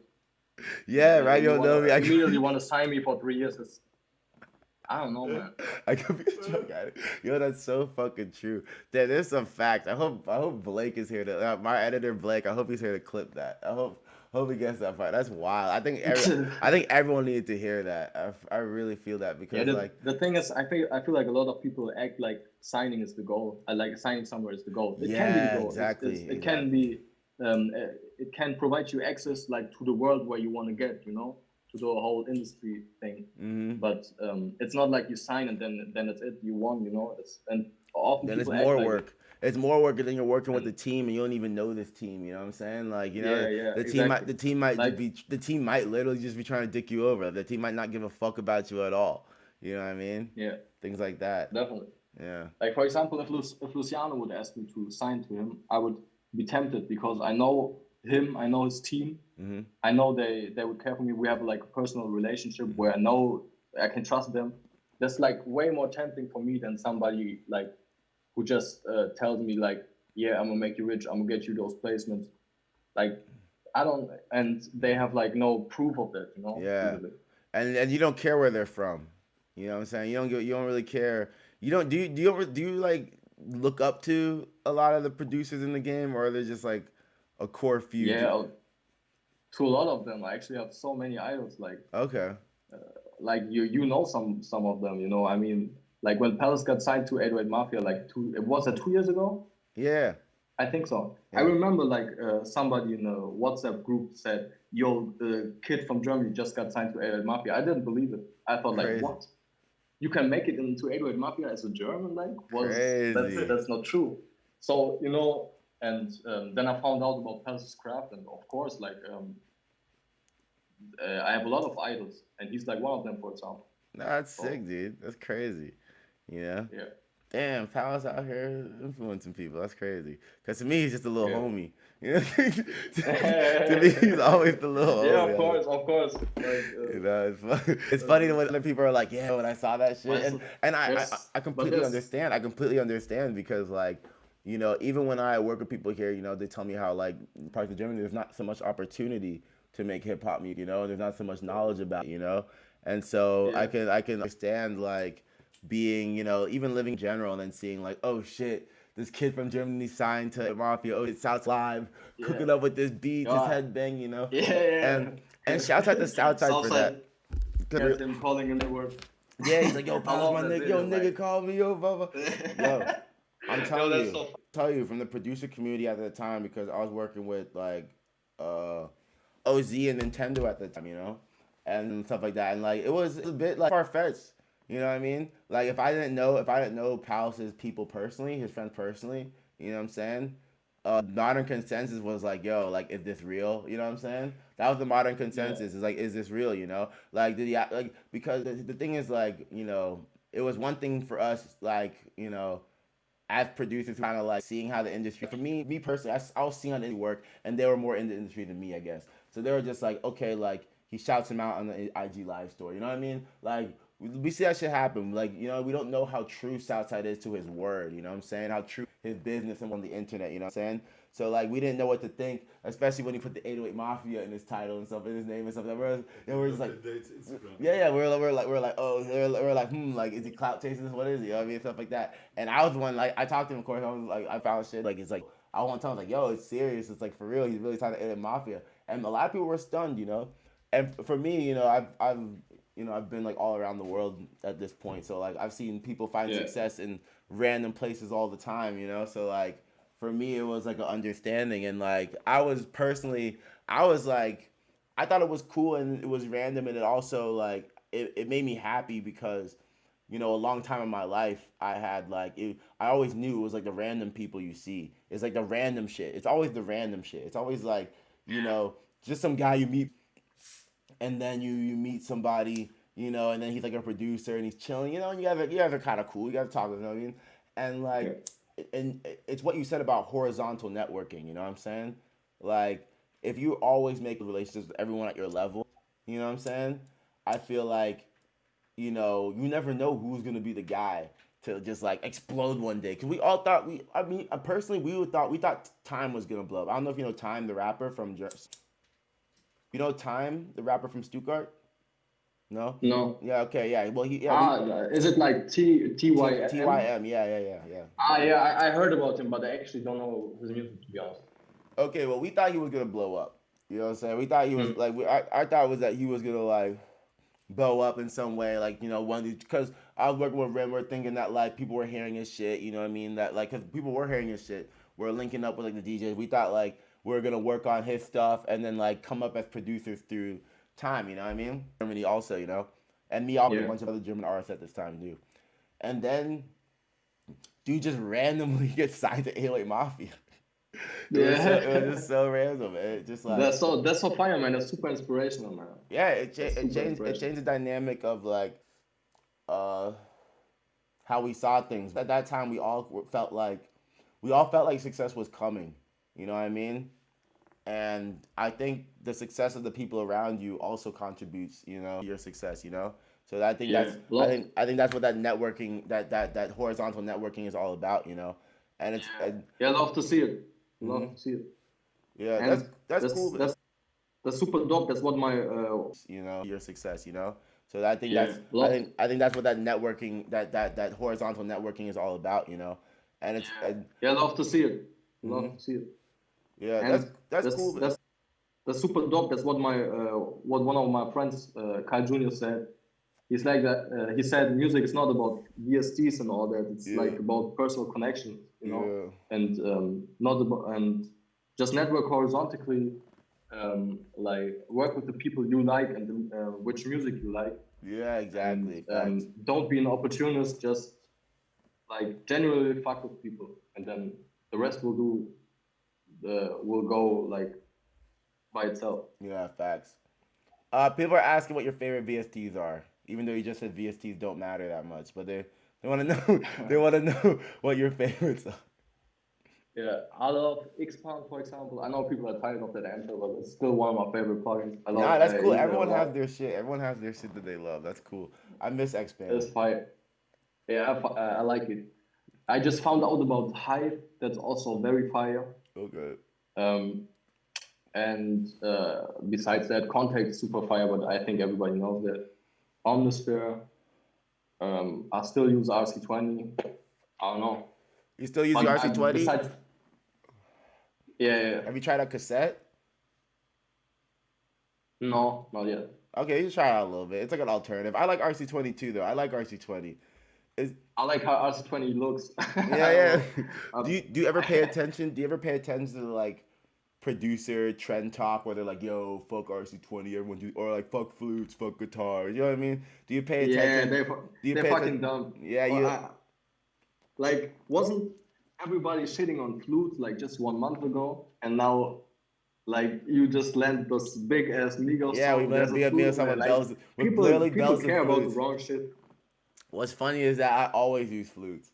Flutes have like always Yeah, been my flutes are thing. fire. I was actually very happy about this placement because like it was me and Palace together, and like Palace was always known for his detuned bells, and he really spread that around the community. And me, among like people who knew me, they knew I loved flutes. So I feel like we got a melody with both bells and flutes, you know, in there. And like Yeah, so it was cool to have like our signature sounds in like in my first big placement. You know what I mean? It was cool, you know. yeah, super dope. Yeah. Love to see it, man. Congratulations on that. That's like Nah, super thank you, dope. dude. Congrats to you, dude, for sure, man. That's also crazy. That's also crazy. All right, so some more music questions. Let's see. All right, have you heard my kicks are dead theory? Yeah, What? and I kind of agree, but I would say that kicks are not necessarily dead, but Yeah, they're not dead. they're It's de- hyperbole, they're exaggeration. I'm yeah exaggerating. they're Yeah. definitely not in the forefront anymore. I tend to mix my 808 louder than the kick too, so Mm. I Yeah. just think they are not that present anymore. Yeah. Like because Exactly. I feel like it was like the typical way to mix your 808 at a certain level, and the kick got a hit That harder pump than right that, through. Yeah, it was like this. and that's dead. That's The dead. I think. 2018 to 2019 style. Like you start with the 808, and you're like, oh shit. Then that kick comes in, hits you right in the gut. You're like, whoa, you know. Yeah. People, I think people are Yeah. tired. People got tired of getting punched in the gut every beat. You know, like Yeah. every beat you're getting punched in the face. You know, like the bass comes in, then that kick just booms. You're just like, oh shit. Yeah, And definitely. after a year straight of that, you know, I think I think there are a lot of songs out with beats where no kick was used. I'm pretty sure. That's just the way 808. Like, yeah, exactly. Yeah, the 808 is amazing. The 808 spins 808. Um, yeah. there's this 808 that Pals is obsessed with right now that this producer D Hill made. It's like a Desire. It's for Desire. It's called the Desires 808. It's the 808 in the song's Desires. I think it's just an edited spins 808, but he loves it. You know what I'm saying? And Yeah. like You know, it's just the thing about 808s only is I feel like, you know, just from a compositional standpoint, you like it creates a more complete piece of music as like the 808 becomes both like a pulsing rhythm and a bass line and like a Mm, kick. You know what I mean? The 808 serves the function of a kick and it serves the function of a bass yeah.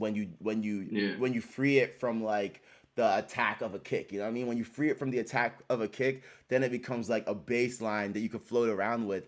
And then like I always feel like my personal theory, I always felt like rap music is like the development of jazz and blues. You know what I mean? Rap music is coming from jazz and blues, you know, because like at the end of the day, jazz and blues in its basic element, if you just go back to basic blues form, you know, blues is just like the same shit over and over, you know, just in different chords.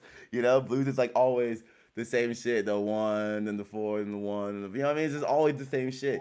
And I think rap is super similar. It's like usually the same shit every time, but the creativity is how they change this form around or how they, you know, do different chords in the form, and then the rapper is just the soloist. The rapper is just like the saxophonist. The rapper is like John Coltrane just playing saxophone. Yeah. No, you know what I mean? Just doing the solo. Because nowadays Yeah. they're saying nonsense.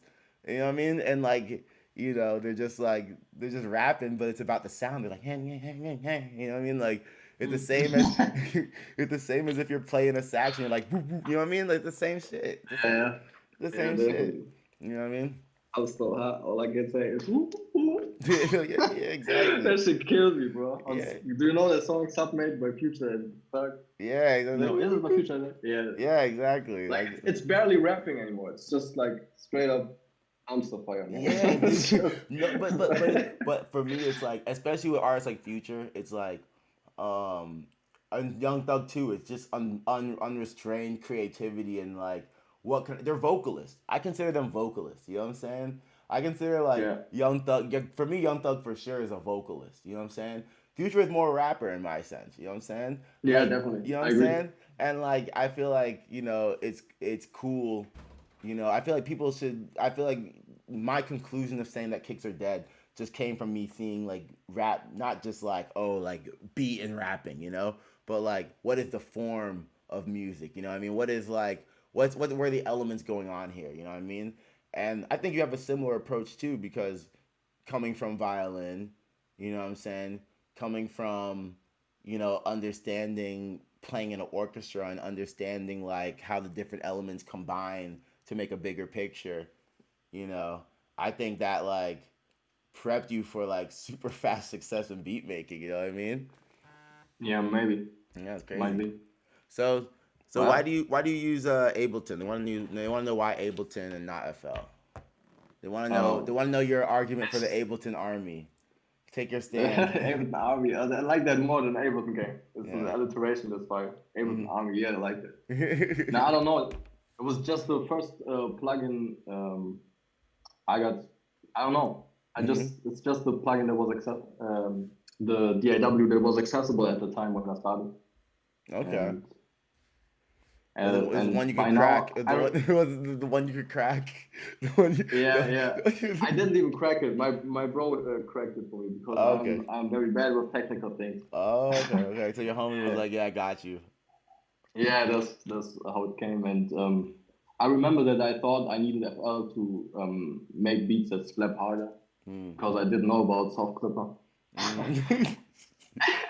And I think has FL Studio like a stock Soft Clipper on the master? I'm not sure. Yeah, it's just soft clipper on the master.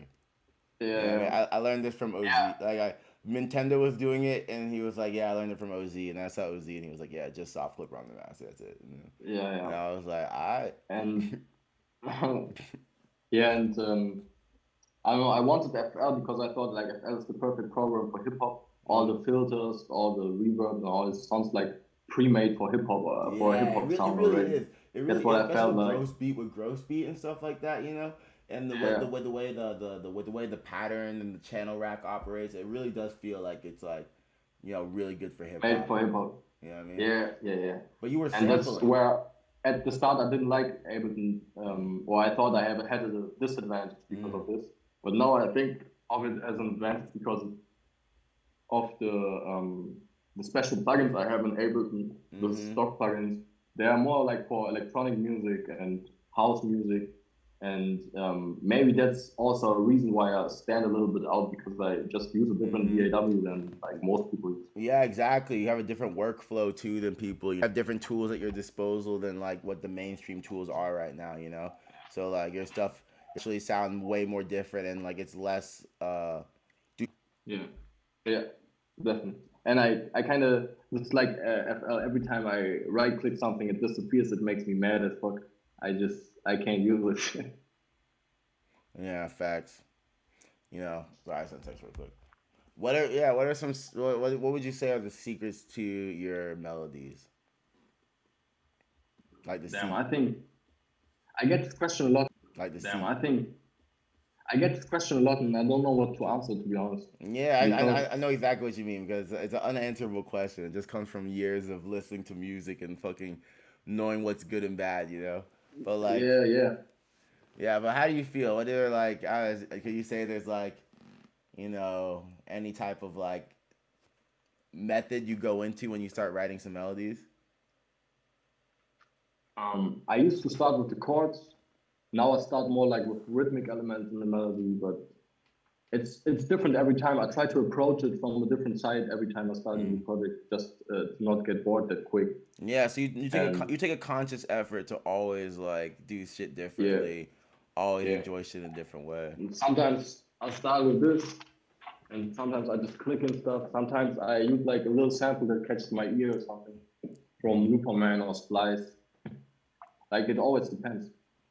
Crazy. And I don't know. I feel like the Oh maybe no, too you froze for a complex second. for hip hop. You froze for a second. Repeat what you said. I feel like for hip hop you have to have something simple and catchy, and it can't be too complex. Yeah, And facts. yeah, Facts. That's straight facts. All right. So, hold up. I'm seeing the chat has any new questions. oh yes, Use the Ableton sampling a lot. You know what I mean? You said you use Looperman too.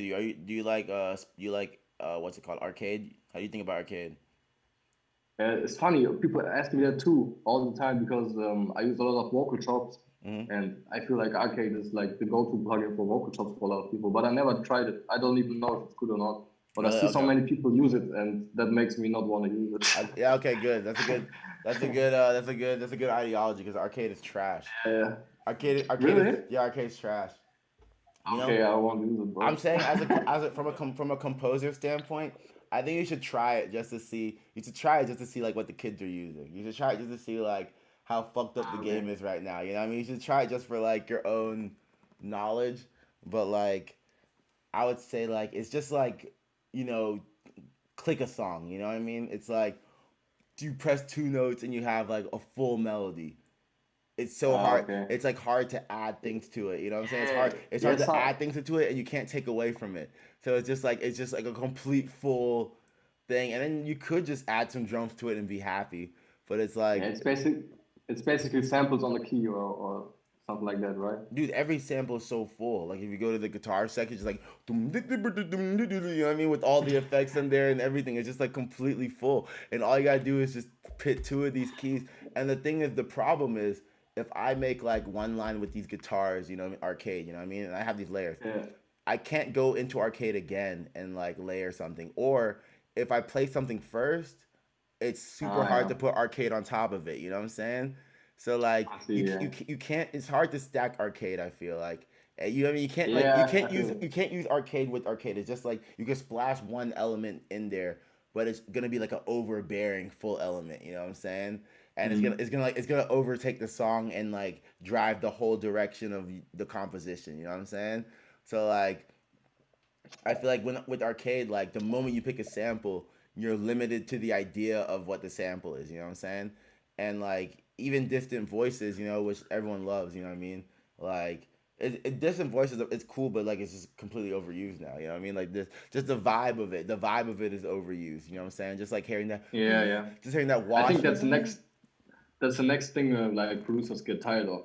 Like it makes me mad because I love it, but I think it's vocal chops because of arcade, it's so easy to access good vocal chops.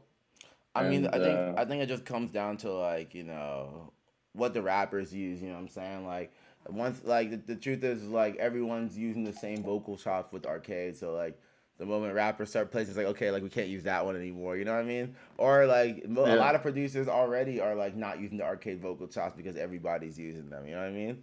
Like Yeah. a Yeah. lot of people are like they're done with using them. You know what I mean? But Yeah. yeah.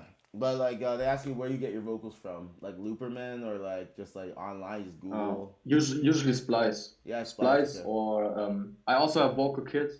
Alice Run, for example, it was a vocal kit by Nick Dean. He just recorded a singer. These are very dry one shots, like 1 to 2 seconds long, and I just chop them together until I have a vocal melody, for example. Yeah, the sampling skills. You could take any pieces of vocals and make like a line out of it and stuff like that. Yeah. Fire. That's crazy. I did this so often that now I feel like I can use every vocal. That's crazy.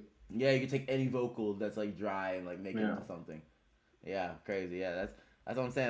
That's what you want to get to, because I feel like the people using arcade and stuff like that, it's just like click a vocal, you know what I'm saying?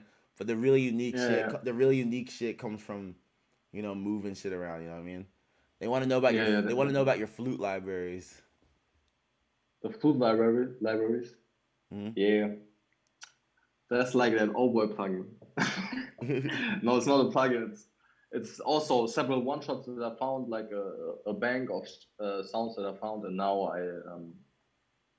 I basically build like my own arcade with flute one shots. Yeah, just flute you like okay, yeah. So you collect sounds and you collect samples and stuff like that. You know what I mean? Exactly. Over time, okay. And it's also something I wanted to. I think I was watching Avatar or something like that. Do you know the Airbender, the last Airbender? Yeah, Avatar. Yeah. Yeah. We made a song. We made a song on stream called Avatar Aang. Actually, it's his sample. Yeah. Oh, okay, yeah, okay. It's your sample. Okay, crazy. All right, well there you have okay, crazy. Okay. Yeah, that sample's beautiful.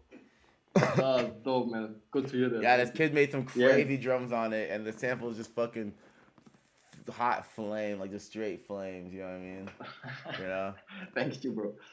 Yeah. Yeah, I just remember watching that series, and there was a lot of this shakuhachi flute and this Japanese type shit, and it sounded awesome, and I wanted to include it in my beats, and yeah, I found a lot of sounds of it, and I found a way to manipulate it pretty well, and now I use it often. I want to annoy like the people that listen to my beats with this, why I like don't try to include it in every beat, but I use it quite a lot actually. Yeah, because flutes are always a vibe. It's always a good vibe in the flute. Yeah, I love it too, but as I said, I don't want to annoy people. Yeah, because the truth is, you really could use flutes on every beat. Yeah, probably. You know, you really could. Like, if you really wanted to, you could use flutes all the time. I feel like, if you really fucked with it, you know what I mean? You know, like. And also, what I noticed, like when it comes to finished songs, the flute parts are not even my favorite mostly. Like sometimes they are, but sometimes I feel like I listen to a song and I'm like, damn, I wish I wouldn't put that flute there. So. Sometimes more is less, and you don't have to put a flute on everything. But I know, like from a music standpoint, you can definitely slap it on like almost everything. A lot of shit, yeah, exactly. Facts. Yeah, that's very easy. By the way, the chat's joking. So the chat's joking that they think your cop out to answering the questions is like that you make samples. But I gotta say that, like, if you pay attention to the story, you know what I'm saying? Like, you gotta understand that, like, he started from sampling. Yeah, you started from sampling. So, like, that's, like, your musical thought in hip-hop is that, like, like, I need, like, this as a sample. I need to keep this as a sample. You know what I mean? Like, that's, like, where your musical thinking comes from. And actually, I think it's very fucking cool, you know what I mean? I think because I do collect some samples, too, but I definitely do it way less often. I definitely, like, am more about, like, designing everything, right there from the scratch, when I do it, and just like trying out different sounds, and just like I'm always just like picking random songs, and every time I hear something new I download it, I'll try it, but like I always try and like go through random sounds so I find something cool, never trying to like go in with like, okay, I want to do piano now or like guitar now. I just like close my eyes. I also use a lot of flute VSTs that sound dope. There are a lot of contact libraries, for example. They have super dope flutes. that sounds super realistic. I use that too, Mm-hmm. but like for like super crazy ones, these are most of the time these are like one shots that are Yeah, chopped you together have to until chop they and pitch bend and move have around a and dope shit. melody. Yeah. Yeah. The shots that are like long and fluttery and stuff like I that. but I feel like often like producers expect there to be like a bang that like is like super magical and does everything, but it's Mm-hmm. usually not the case, you know. Yeah, So it's a collection. I know that from my lives, like when I get that question, I answer it, and they like, yeah, you don't want to reveal the source and all that. Like there is no source really. Like there's Yeah, not much behind it, yeah. Well, and yeah. they want But to know. Oh, sorry. Keep going. Sorry. no, and yeah, I wouldn't probably share my bank just because I want it to be like at this point I want it to be my sound. Mm-hmm. But like there are a few dope contact banks that have like or that I used to, for example, that passion flute or Mm-hmm. let me bansuri flute or something like that.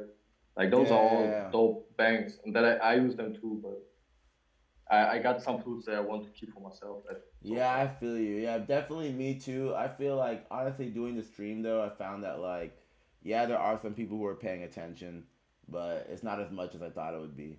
So Yeah.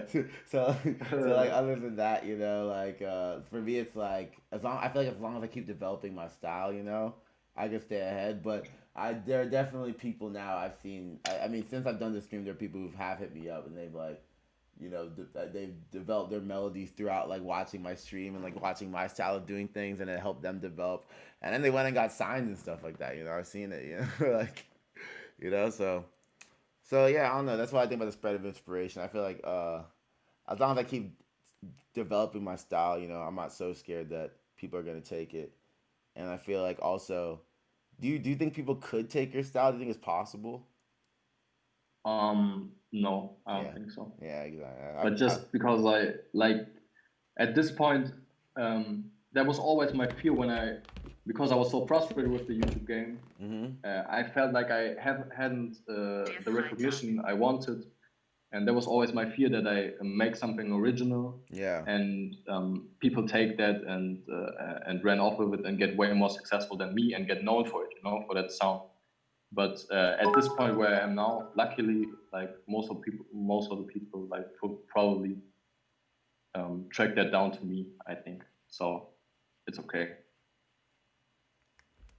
Yeah, okay. Sorry, I just got a text, my bad. But let's see. Are you gonna release more loops and drum kits soon eventually? Do you think? Um, I want to definitely drop another loop kit just because I had so much fun making the first one, and I waited a long time until I felt like I have the quality to share a loop kit because I don't want to do a cash grab, on some of the producers that follow. I wanted to make a loop kit that's like very valuable or like Yeah, you want to make a special kit? definitely worth getting.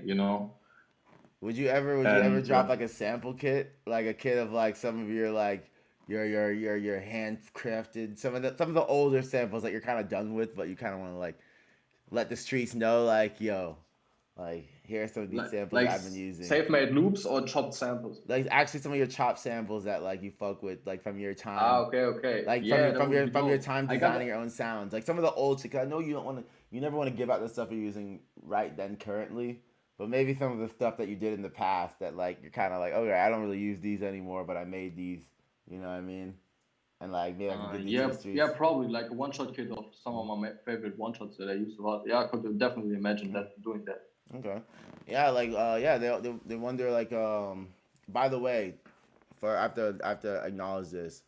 Thank you so much. That's Emil for the huge bit drop. They're saying that it's over 70 euros. they're saying it's 70 euros. That's crazy. Thank you so much.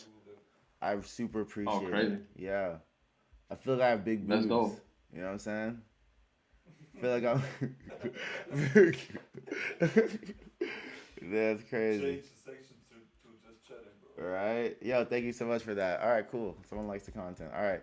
Well, all right, back to the interview. So, they say for samples, how many parts do you make, or is it's never consistent? I feel like a lot of these questions I know the answer to, but like, what They said how many I layers, didn't. how many parts or How many layers layers? are you making it with doing Uh, with your samples? I always want to do like an A and B part, so people have no trouble arranging the beat. I even do a C part most of the time. And when it comes to layers in the melody, like I probably never do more than five, like four Yeah. usually, or three, I Yeah, it's would usually say. like three. Yeah, it's usually like the max is usually five. I would say, and yeah, I Yeah, mean, yeah, definitely. and I feel like if you're going above five, then they're like little auxiliary sounds. You know what I mean? Just like little Yeah, yeah. details. Yeah, Just little ear candies or something. yeah, exactly. Do you write with any kind of like music theory in mind from like your violin days, or are you just kind of like going off of the vibes? I just click until Yeah. something Uh, sticks with me. do you know any keyboard, or are you just No, straight not at clicking? all. It's just straight clicking. I'm I'm jealous since you told me that you are able to play the piano because I can't. I No, just can like yo, I wish I play could play. like a I wish I simple could play the tri violin. I wish, triple chord or something like that. yeah, the basic Yeah, but stuff. that's it. No, I wish I Yeah, could play just the super violin. basic. Yeah, I wish I could fucking, fucking 10 years of fucking violin skills, you know? It's, Do you ever rip it out on the yeah. beats? Have you ever tried to Huh? sample? Have you ever tried to like sample it on a beat or Yes, I tried it, and I even have a beat that was very popular where I picked the violin okay. in it. Hell yeah. Yeah, just some accents I picked with the Which beat? Wait, violin. It which beat? What's sounded it cool. called? What's it called? It's called Italian Italian? um, on my YouTube. Alright, Yeah. we're gonna check I just want this streamed. So they could go listen to that. So I'll put it up there. It's just a main guitar art, and the Wait, accents are picked with the. oh, these picks right here, the accent picks. Yeah, yeah. Doom doom. I hear it. Doom doom. Yeah, Yeah. yeah. Yeah. Like the big high. one, the big one, yeah. I could tell it's a violin because I know like the pizzicato of a violin, so you could tell it. Yeah, Yeah, pizzicato, exactly. yeah. But that's cool. That's cool. That's fucking fire. You know what I Yeah. mean? That's like because you feel And the I think difference in texture. That's cool. I included in some drill beat I made or something, but it's not like my typical way of Yeah. making a beat, like using my violin. I actually use it not very often at the moment. Yeah, that's crazy. So they want to know what your like future career goals are, like when producing. You know, like you want to do placements. Are you like like what's your like future ideas? You know, that's what Wavy Reek. Mm-hmm. What who asked this question? There's a question from Wavy Reek. He says, "What are your career Yeah, goals for the future with producing, placements, reinvesting, or do you just want to sell beats online?" That's his question. nah, I don't want to just sell beats online. I love doing that, but it's very stressful and it requires a lot of work. And like my main goal is like to produce for my favorite artists Mm-hmm. and get placement especially overseas. Mm-hmm. But yeah, I know that especially at the climate we have right now in the producer community, Mm-hmm. that's not something you can force. You can't like send anything anywhere and expect it to get opened, you know. Yeah. And yeah, I just keep working and hope the best that those things like come true. But yeah, besides that, I am very grateful for the people that follow me online and keep an eye on my music, and like that Yeah. makes me super happy. And Yeah. yeah, The community is crazy. You know. yeah, super dope, man. I just reached 60K follow subs on YouTube, man. It's super crazy. I Yeah. didn't expect this at all. Like somebody told me you gonna be at 50K this year, and I was like, yeah, stop talking shit because I didn't believe it, and now I'm at 60K in May. It's Yeah. crazy, It's man. not even over. That's what I'm saying. You know. Yeah. You know. Do you also want to pursue German placements, or do you feel like you mostly want to try and tap into the international market? Um, yes, but only for a few selected artists. Like Mm-hmm. I got 4 to 5 people in Germany that I really like, and the rest is not that good to me in my eyes. Yeah. Like I feel like the German hip hop game like lacks culture a lot. Yeah. Like we got people like Ouhboy, Luciano, Reezy, and those are like super talented in my eyes. But Mm-hmm. besides that, we only have like 2 to 3 artists that are also very interesting. And Mm. besides that, like there's not very much to get in Germany, I would say. Yeah, I understand that. I feel like it does feel like it's more like about like this image of like what like it's the image of like a copy of what rap is, you know, but kind of like more just like, you Yeah, know, more of just like a commercial for like looking cool. You know what I mean? yeah. It's I just feel like those that are named, that those are true artists. yeah, for I know sure, for that for a sure. fact. Because like you know, when you are in a room with them, and I had the pleasure to experience that. You know, you sense that this is an artist, Yeah, exactly, especially like, exactly, exactly. Yeah, when you're and working with a real because artist. like the vibe he carries into the room when he is like, it fills the whole room and everyone like senses it. It's crazy. Mm-hmm. And but I feel like besides that, um, like a lot of the German charts don't feel authentic in my eyes. Hmm. You don't feel like they reflect reality, or what? Do you feel like it's just No, like I feel like some guys just don't do it for the sake of music. Just they do it because they have the momentum and mm-hmm. like wanna milk the cow as much Yeah, as possible. facts, super facts. And yeah, and that's what's annoying. But as I said, like guys like UFO, Reezy, Luciano, those guys, like they're very interesting catalogs in Mm-hmm. my eyes, I and I say want to definitely work with them. yeah. No, I just wanted to say for Dawkins in the chat, it's different in the U.S. I feel like because in U.S. I feel like you're closer to actual hip hop culture. So there's like things you have to answer to, you know what I'm saying?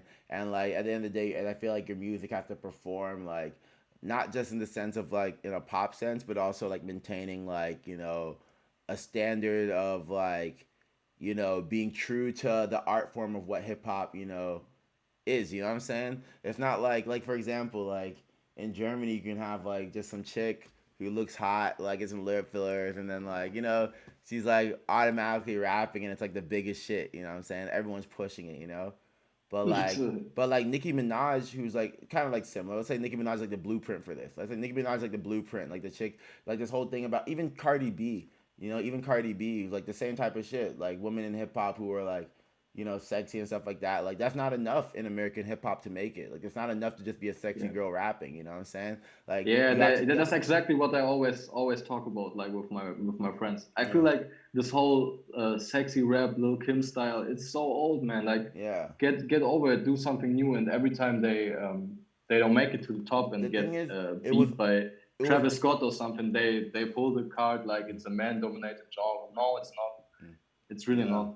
The thing is, it was old. I feel like it was already old by the end of the '90s, early 2000s. This whole like, I mean, the thing is, the female rap persona was different. I feel like Lil Kim was like the first kind of like, just like kind of like thought rap, where she's like, yeah, Ah, yeah, I'm I thought sucking, that. yeah, Yeah, I mean, yeah, I'm okay. sucking dick, I'm doing this, blah blah blah. You know what I mean? And then it started getting more like gangster. The girls were trying to be more gangster and stuff like that. And I think Nicki Minaj kind of brought back more like the yeah, I'm like cool gangster girl, but I'm also a slut kind of drop. Like, you know what I mean? She brought back those Yeah, yeah. vibes.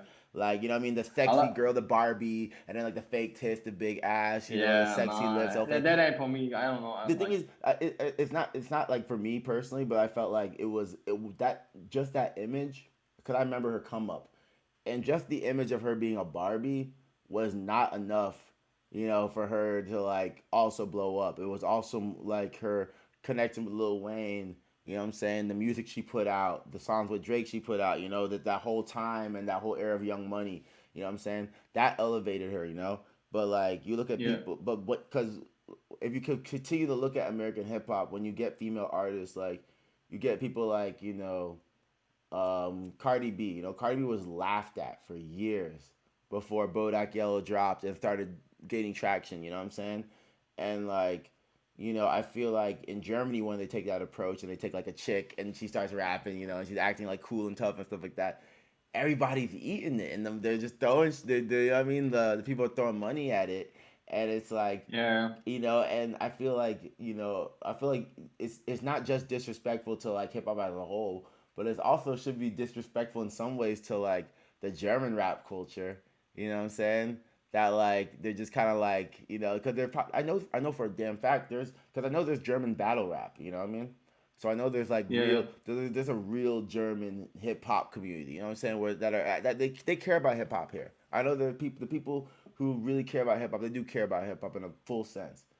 They must be annoyed also at like these like this trend of model rappers in Germany. You know what I mean? Yeah, yeah, They must think it's annoying. There's no way that the other German rappers are like, yeah, they're cool with that. yeah, Yeah. definitely. I liked what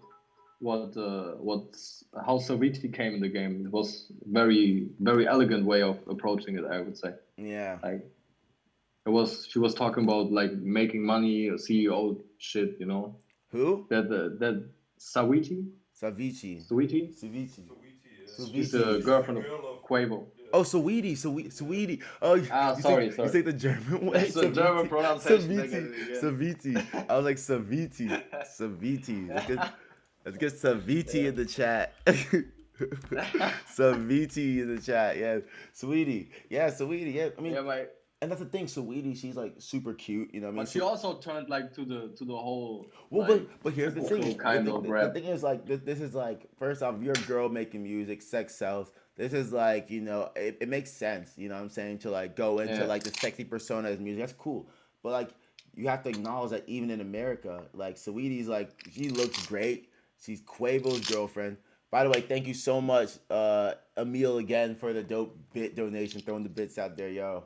You making me feel like I have huge tits, bro. I love you, man. Yeah. Anyways, but no, Sweetie's out here. She's like, she's looking sexy. She's doing like the talking like, yeah, rich nigga, that's my type. Yeah, you know what I mean. She's doing that shit, same type of shit. But like, and she's Quavo's girlfriend, so she had the industry connects and stuff like that. I think her dad's an executive too or something. I don't know, but like you see that like it takes time. Like it's not like in Germany where it's like, yo, that shit is like all over the streets. Every girl is looking up to her. You know what I'm saying? Like, Yeah. like no one gives. They still have to produce good, like meaningful hip hop content for like the greater music community and the greater hip hop music community to be like, all right, yo, let's push this because this is what people need to hear. And I think it's because, there's more love for like what hip hop is in America Yeah. as opposed to in Germany where they're like, oh shit, the kids like trap music. Yo, what do people like? Trap music, big tits. You know what I'm saying? No, God, yeah. You know what I mean? I feel like here in Germany, like there's no, I mean honestly, maybe you could tell me more. You could tell more than me. Are there like hip hop executives in Germany? And how many of them are there? Like rap executives, like actual like people running labels. Greenie. You know what I mean? People, yeah, besides Greenie, but people like running labels, like, and they're working in the industry to advance like hip hop music, you know what I'm saying? And like the industry of Germany, because Germany's still run by rock and pop, Germany is still like, Germany's still like 4 years behind in America, like I say, like, because rock and pop are still taking those number one spots, consistently. It's like, it's always going to be like rock and pop. That's like the main played music in Germany, you know what I mean? Yeah, I don't know. Hip hop is like, I think last year or something, hip hop is like the second most popular genre like at the moment in Germany too. So I think it's it's pretty at the forefront at the moment. Yeah, it's in the forefront. It's in the forefront for sure too. But you see, like right now, like the reason I say this is because when I see like an era where like they're taking Instagram celebrities, and then like giving them songs and like producing high budget videos for them, and then like the labels are pushing them, you know what I mean? And the labels are pushing them. It means that like the upper level of music is engaging in hip hop, but it seems that they're like there's no filter where they're like actually finding real hip hop artists. It seems that they're just like they're taking the basic marketing aspects of music, where it's like, yo, we get a beautiful girl to do this style of music that's popular, you know what I'm saying? And so it seems like there's nobody in there. There's no, like, for example, like A&Rs. I feel like that means that there must be some kind of lack of A&Rs who are educated in like the German hip hop scene, you know what I mean? And like, you know what I mean? And they're like, yo, let's get a hot girl, make her rap like Rin, you know what I'm saying? Like, and then, we got something here, or make her rap like fucking, what's his name? Flair, you know what I mean? Stuff like that. And I feel like that's like the formula that they're doing here in Germany. What do you think about that? You think that's like I don't know. I think that's even like their own intention to go and do that um, Nicki Minaj type of concept or something like that. You think the German I don't rappers like even it too? You think the German rappers would want to do this too? probably. You think everybody? You think it's a money play? Everybody's like, yo, the money's here. Yeah, money and fame play. They want to make it and see something like that works to overseas and just copy it. I think that happens. Not with like the top 5 artists in Germany that I like, but with some of them for sure.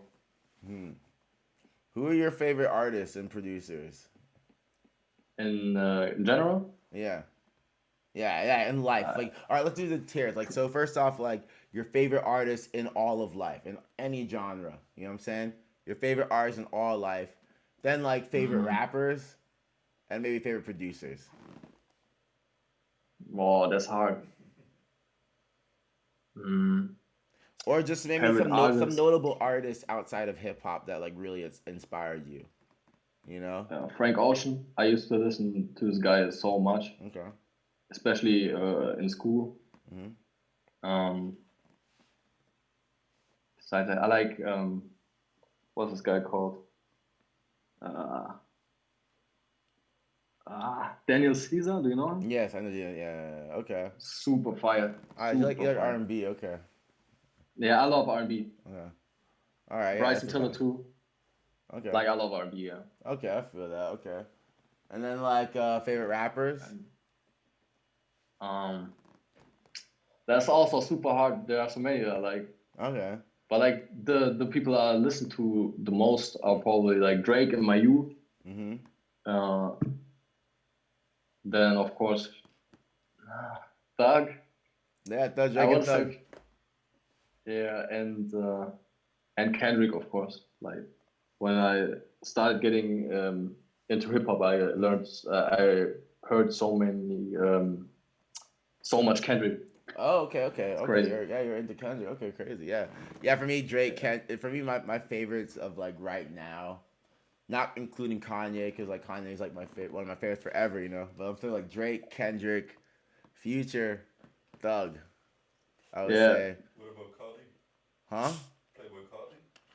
Yeah, Cardi's lower, but he's there. I think Cardi's like a super innovator. You know what I'm saying? Yeah. You know what I'm saying? Like for me, Cardi's a super innovator, and like you know what I mean. I don't like rank him as like one of the best rappers, but like his sound advances the genre. You know what I'm saying? Like Yeah. He built his own genre. It's crazy. no, I love Cardi. No, I think there's always in every genre artists that come out and their sound isn't gonna be like the top sound, you know, and it might not be the most respected sound, you know, and it might not be like the best shit, but like it's sound that advances the genre forward. You know what I'm saying? It brings like a new kind of like soundscape into the genre and shows like what can be done with these kind of vocals, shit. You know what I mean? You know what I mean? He can literally say nothing in his music and it still sounds so. he says nothing, but it sounds so nuanced. It sounds so nuanced and textured. You know what I'm saying? That like you know just the whole That's vibe. the art. Yeah, that's the art. Just the combination of how he's doing his voice, the lead lines, and then the ad libs, and then just like the blatantly beats that are like half electronic and half jazz. You know what I mean? It just creates this like one of one soundscape. You know that did advance the genre forward. It gave like a new soundscape to the genre in a sense. You know, in the term of Pierre beats, that's what people are calling it. You know, they call it like the Pierre style beats. But like, really, it's just like this really these overblown, harsher use now of synths and stuff like that. You know, is now more accessible in like hip hop in a jazzy sense. You know. Yeah. Yo, Emil says, schönen Gruß an den Boy in Hintergrund. Ich verstehe dieses Twist nicht. What? What did I say? What did he say? Yo, he was like, shout out to the guy in the background. Oh, I you. don't get Twitch. Shout out to you, my bro. Yeah, so shout out Cash Guy. Hold on, let me go. Can you see on stream? Is Cash Guy on camera? Oh, yeah, you are on camera. Okay, cool. All right, go. Like I said. All right. Dope. All right, yeah, what are streams? How'd you get the name Ouhboy? That's a good question. How'd you get the name Ouhboy? That's actually like not that deep. Okay. I remember I saw an interview with Tyler the Creator, Mm-hmm. and I liked the way he branded himself. And he said that I think he was asked why he picked the word golf wang Mm-hmm. or something, and he said the word don't gotta make sense, it don't gotta sound nice, it just gotta look cool in caps. Yeah, And I like that concept. that's And straight facts. at the same time, I saw an interview by Ninth Wonder, Mm-hmm. and he made a beat, and he gets hyped by the beat and says, "Oh boy," and I sampled that and kind of included it in my beat, and that's pretty much all Oh, that that's your name. tag, huh? That answers the other question. Yeah, yeah. That was the next Like, question. What was your tag? yeah, my first tag was that. Okay. Okay, and then your next And tag. Where'd your next tag come from? what? When'd your second tag come from? Like, when did you change your tag? Bro, I have 8 tags. Do you just collect tags, or like every now and then? Damn, so you make a beat and you're like, nah, I need a new tag. You're like, this beat needs a different tag. Nah. At the start, like I just searched for good sounds that I liked and wanted to continue using, and Mm-hmm. yeah, 8 tags came along the way. Wait, I can tell you, I can show you the first one by Ninth Wonder. Let me look. But that one with the combo is by do you know Zach Galifianakis? Yeah. Mm-hmm. Of course, yeah. The actor. He has a show Between Two Ferns, and there's an episode where he interviews Charlize Theron. Yeah, Charlie Theron. Yeah. And and he questions her about her sick dog, and it's called Ouhboy, I think. But in that combo, it almost sounds like Ouhboy, and I just used that, and just because it's an Ouhboy beat, it makes it sound like she says Ouhboy. Yeah, crazy. That's fucking wild. That's good. It's 8 tags. Just collecting Yeah. every time you hear "Oh boy" said in a dope play, you're like, all right, I'm taking that. Let's go. You know what I'm saying? All right, yo, This was the Emil. one by Night One. Yo, homie Emil going crazy in here, bro. I don't know, man. I'm getting uncomfortable. Am I supposed to dance? Yo, I appreciate the love though. Okay, I'm gonna assume it's because you love the interview. All right, and you're having a great time watching the stream. Yo, thank you so much, bro, for the bit donation. Thank you, gang. Oh, they say, what do you do for beat block? Damn, being depressed. I don't know. I have one at the moment. Like it's hard. You just get straight sad when you make a beat block. Yeah, I get super sad when I have beat block because I feel like my only superpower is gone. The only It's thing like, I damn, can do. now I'm just a normal bum. Yeah, and you know that thought when you can't come up with something good, and you think to yourself, "Damn, was that all luck? Like by now, am I really not good?" Yeah, I have that all the time. Yeah, like every week, I know at least exactly one what time. you mean. I know exactly what you mean. I feel that all the time, especially since I have to send like midis and samples out to other people, and like sometimes pals have to approve what I do, and then like he'll be like, "Yo, what is this trash, bro? This is all trash." He'll be like, "Yo, bro, all of this shit is not hit." I'm like, "What?" And I'm just like, and I'm like, "Fuck," But I get it because like we have to write when I'm writing ideas every day. For me, like I don't get like beat block. I have like times of no inspiration, or like I can make music, but I know for a damn fact I'm going through the motions, I'm just doing like 2 minor chords, like, dun, you know what I mean? And just like, looking for something interesting, kind of forcing it, to be honest. I force it, yeah. I force it all. I have that too. And it's like music is the most fun if you just sit down and enjoy making it. And if I feel forced, like it's easy to get beat blocked, and that's what happens. Since like the request for my beats is so high now, I of course I want to plug everyone, and Yo, by the way, but they want to hear your tags.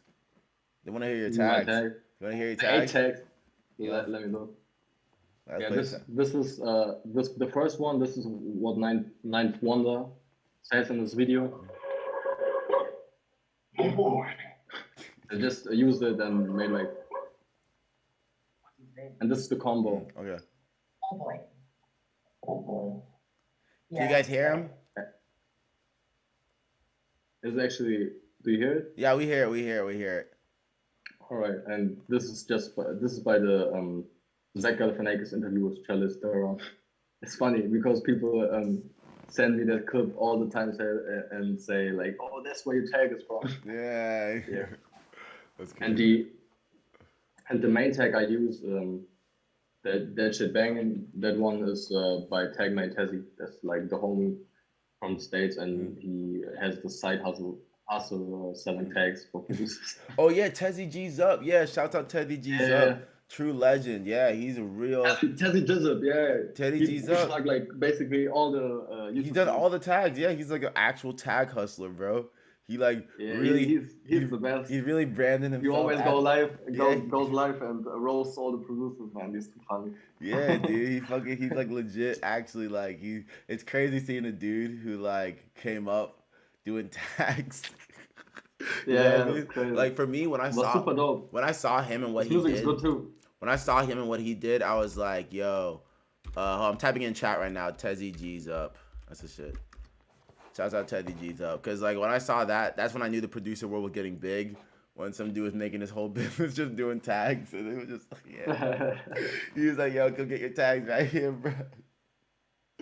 And I was like, yo, that's so fire because like he must also know that like a lot of his customers are people from Europe, you know, like who need like that cool hood voice saying their tag, you know. And it's just funny that he's just some dude chilling like somewhere, putting hood vibes on every beat. He's just like, yeah, cook that shit, Tato. Yeah, see bounce that beat. Yo, it's the con, hit that shit. Yeah, well, it's kind of true. Like, I would record my own text, but my voice sucks and I have a German accent. Like, what the fuck would that be, you know? Yeah. So, Yeah, I had my ex And do tag- my tag. I think that's cool. I think it's cool to have and girls. Tezzy got a cool ass voice. That's why his music's dope too. Yeah, He I got a always cool respect. voice. I always respected the Maybach music tag of having like a sexy chick. Maybach music. I always like girl tags. Yeah. I always fuck with like a chick tag. You know? You like that? Yeah. I feel like that's very quickly. It's very cringy, you know? It's Really? I Like, feel like it yeah, has, Nico on the beat. It's like, whoa. yeah, that's whack. It has please to stop. be done the right way. Like for me, don't shoot me, Gunboi. Like if I said Gunboi on the beat, that would have been corny as fuck. But like when it's like don't shoot me, Gunboi, it's like a girl is like asking for help or something. You know what I mean? So it's Yeah, like that's hard. you know what I That's mean? hard. It's like it's like oh shit. You know what I mean? Like, you're like whoa. You know like I mean it was that was the vibe. But if you produce for German artists, you need to make them say like Pistolen, Junge, or something Yeah. like that. It will be too dope, man, bro. It will be too Yo, dope. I gotta do that next. Make your new tag, bro. Yeah, next time, yeah, get the pistol on tag. All right, they want to say, play the rest of the tags. By the way, they're mad I interrupted you. I think it is the rest is They're just something I variations of made, the but same. They're like variations of the same thing. yeah. Oh boy, where do I start with that one? Oh boy, you went dumb on this one. Just like a homie, Okay. and I asked him because I really liked his voice. He sounds like Jay Critch a little bit. Okay. Oh boy, you went dumb on this one. Oh wow, Sounds like that's, Jay Critch, right? that's funny because someone earlier Yeah. in the chat says, "Yo, Ouhboy has a J Critch tag." Yeah. Yeah. I spread that lie very well. I said that once and people believed it. People I ran with didn't it. correct it, unfortunately. It That's helped some people fire. believe. But it's just a homie, and his voice is very cool. And I asked him if he could make a tag for me, and he did. It was like back then I gave him a beat for it or something like that. Okay, yeah, that's Oh fire. boy. Yeah. What's your like routine in terms of like making music, waking up, living your life to find inspiration, you know what I mean? To keep building your business and stay positive every day, you know what I'm saying? On the path to success. Yeah. What's your routine like? Yeah, I try to cook up as much as possible without getting burned out, you know. And yeah, besides that, just enjoying life. I just moved in with my girlfriend, so every day I start Hey, drink coffee and start congratulations. making beats. Yeah, super dope. How long I'm have you super been happy. dating? Were you dating before you moved in together? Like how long? Yes, we used to study together. Oh, okay. She also studied law, and yeah, we started dating like almost 4 years ago. Okay. You just moving. Okay. Is he also a lawyer? Is he a lawyer? She about to become one, yes. Are you gonna tell her to do entertainment? Are you gonna like buy her the book? Be like, yeah, learn this real quick. You know what I mean? If your wife if your wife is your entertainment lawyer, you save so much money, and no one will. Yeah, that will be hard. And you'll never get fucked over. You have like the ultimate. I think you know the streamer Ninja. Yeah. Yeah, his wife is also his like lawyer / manager or whatever. That's shit. crazy. He also is on that wave. You know what I mean? Yeah, I don't know. We'll see what we can do, but so far, like when we both studied, we both like did a lot of financial stuff, like bank right and all that. Okay. Bank law, financial law, and all that. Okay. And she's also interested in that. Okay. Like we both like learned a lot about the law. Considering stocks finance and all that. law and stocks and like Yeah. trading. Okay, are you into like trading and like investments and stuff like that? I'm gonna be honest. I wish I would understand a lot about it, but I try to understand it and I invest a little bit, but it's more of a try and error. Like it's more try and error. You recognize it as gambling. Yeah, I made like this month. I made like $500. Of my just off Bitcoin, just trading. Oh yeah, same here. I mean, same here. Yeah, exactly. Just throwing in the extra money we're getting from music, and then but it's just an experiment, you know. Yeah, exactly. I don't same way. Try to take it seriously or to put too much money on it, but just to have fun a little bit. I heard that like stocks are is horoscope for men, and that's basically what it is. You know? Yeah. People wanted to know the name of the one-shot vocal kit. Ellie's Run. Andy's Run. How do I spell this? Ellie, like Elly. Run. It's by Nick Dean, the super fire producer signed to Foreign Tech. He's Austrian, I think. Okay. Ellie's Run? Yeah, and I purchased it like 2 years ago. And the funny thing is, I used two one-shots of it in the Drip Report V2. Dude, is this $3? What? Is this $3? No, it's what? $3? Ellie's Run. It's not the original side. They have Ellie's Run too. Yes, there's Ellie's Run and Ellie's Run 2. Okay, I just saw on this one website for $3. This is not the original site. This can't be. No, I think he took it down. I think Nick Dean took it down. Oh, he took it down. I don't know why. Yeah, it was like a limited offer 2 years ago. Oh wow, yeah, it's up on Reddit on Drum Kit. Oh, someone's looking for it. Yeah, I can show you on the stream. It's not that wild. It's just very dry recordings of this. I'm about to cop it right now. $3, why not?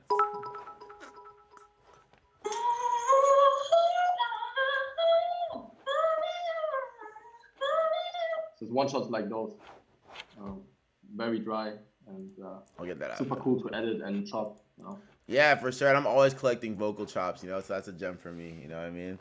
Yeah. Definitely use that. It's dope. By the way, thank you, That's Emil. Once again, you know what I mean? I just feel obligated to say thank you, you know what I mean? So I appreciate you. All right, thank you, Bam. You know what I mean? I'm supporting a site that steals your shit. What do you mean? They're just hustling, bro. What do you think about the loop trader community, the people who like download samples and they'll take a sample kit and then resell it on their website for like a fourth of the price, you know?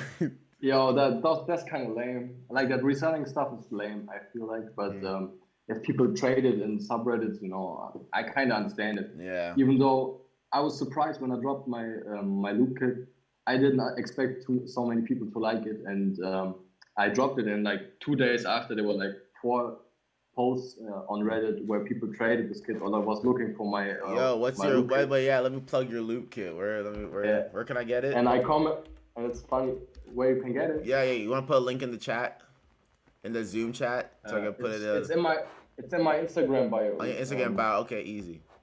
Whoa.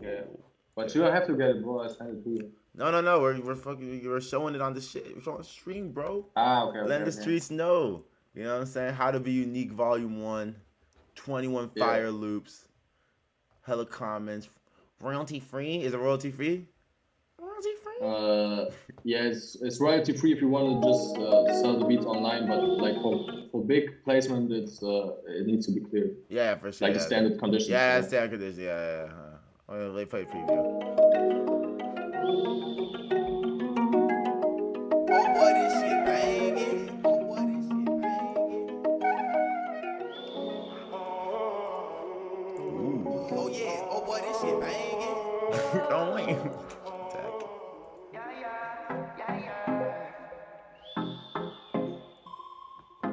Oh, you just dropped this recently. Yeah, it's not too long Oh ago. yeah. Yeah, you just dropped this recently. Okay, yeah, because this Yeah. sounds fresh. Damn, so you never dropped Yeah, sound right. kits before. You just started doing this like recently. Yeah. I wanted to drop it when I feel like very confident about, because I don't want to put like 10 throwaway loops in there and sell it for like $30. Yeah, and then I ask think for it's- people's money. you know, Exactly. Exactly. Yeah, you know what I mean? don't want It's I don't want fucked it up. to be a big cash grab. Like the Yeah. whole purpose of the loop kit was to spread my my work as a composer. Like Yeah, maybe, exactly. and- You put shit you actually were proud of in there and actually like yeah, exactly. put some heart into And it. I exactly. included like, I think it's $30, but it's like 21 loops in there. It's pretty much like yeah, for the, 3 ones. for That's, the, it's fine, especially with your catalog and like what people have seen you do on YouTube and stuff like that. I think it's completely fair. You know what I mean? You know what I mean? yeah. I hope so. I wanted to make it fair, like beneficial for everyone. So yeah, People I seen some people trade it, and at first I was like mad because like I'm not an industry producer. Like please, like Yeah, buy just my loop, yeah, you just buy know? my shit. I'm just a But guy at the chills. same time, I understand those people. You know, I was there too, so Yeah, let exactly. them trade it. For me, I think hope it's the they enjoy biggest. I think of it as the biggest honor. Like when I I Yeah. found out my drum kit was being like on Media Fire and stuff like that, I was so happy actually because I was just so happy that like somebody deemed my drum kit good enough to where he was like, yo, I got it, or like he cares. He thought that my product was like good enough to where he's like, yo, I gotta show this to the streets. I gotta show this around. You know what I mean? Yeah, Like I gotta put it it's out. good for enough to leak it everywhere. yeah, you know what I mean? And I thought that was like really cool. Yeah, I feel you, but I feel bad for some people too. For example, like one of our bros, Ma, he keeps dropping like good melody kits, and like the day after he drops them, and he's like not making that much money from music at all. He's like barely making money actually, and the day he drops after, these reselling sites already have his kit. But And is it fucking I up his? can't understand. But is it Yeah, I fucking can't up his understand sales? how people. Oh no, fuck, we lost him. No, I hope his phone didn't die. Oh no, we lost him mid chat. No. All right, hold up. He'll come back. Oh, that was good though, guys. It's going good. Oh shit. We lost the man. How to Be Unique, Volume 1. Cool name. I like that shit. How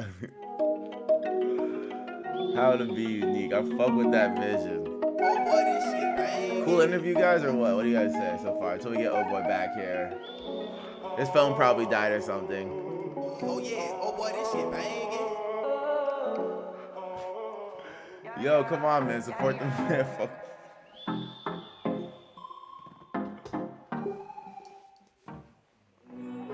Oh yeah. You guys oh like boy, the this long shit interviews? banging. You guys like the long interviews? Because I could talk forever. I'm about to like I'm gonna try and wrap it up. But when he comes back, I'm gonna start like getting into like closing discussion. You know what I mean? Because I know for a damn fact I could talk forever, and if I don't rein it in, you know what I'm saying, then we'll talk forever. But be sure to follow my man on Instagram, Ouhboy Prod. Ouhboy Prod. Where's my Wi-Fi, bro?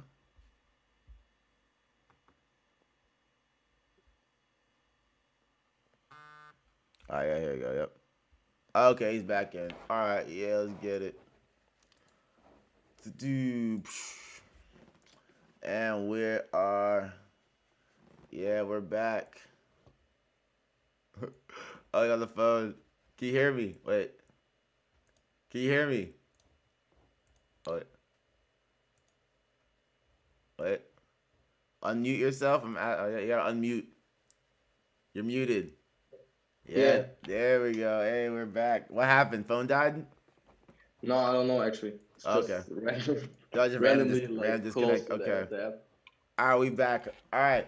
But yeah, dude, I just want to get into closing discussion, just get some last questions in here. And like, I just wanted to ask you if there's like, first off, there's like any real deep advice you would give to the producer community in terms of like finding success and like, you know, with your and maybe helping kids like understand your mind state and how like you're making music, you know, any kind of valuable wisdom. Because just I personally think that, you know, you came from music in a really pure place, you know what I'm saying? You came into music like with straight purity, you know, you weren't doing it to be cool.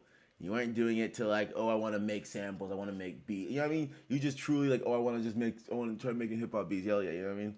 Like just like for the fun and love of doing music. And I think that like that really matters in, you know, the energy in your music, you know what I'm saying? And like how you're able to keep going in music and how you're able to stop yourself from getting frustrated, you know what I mean?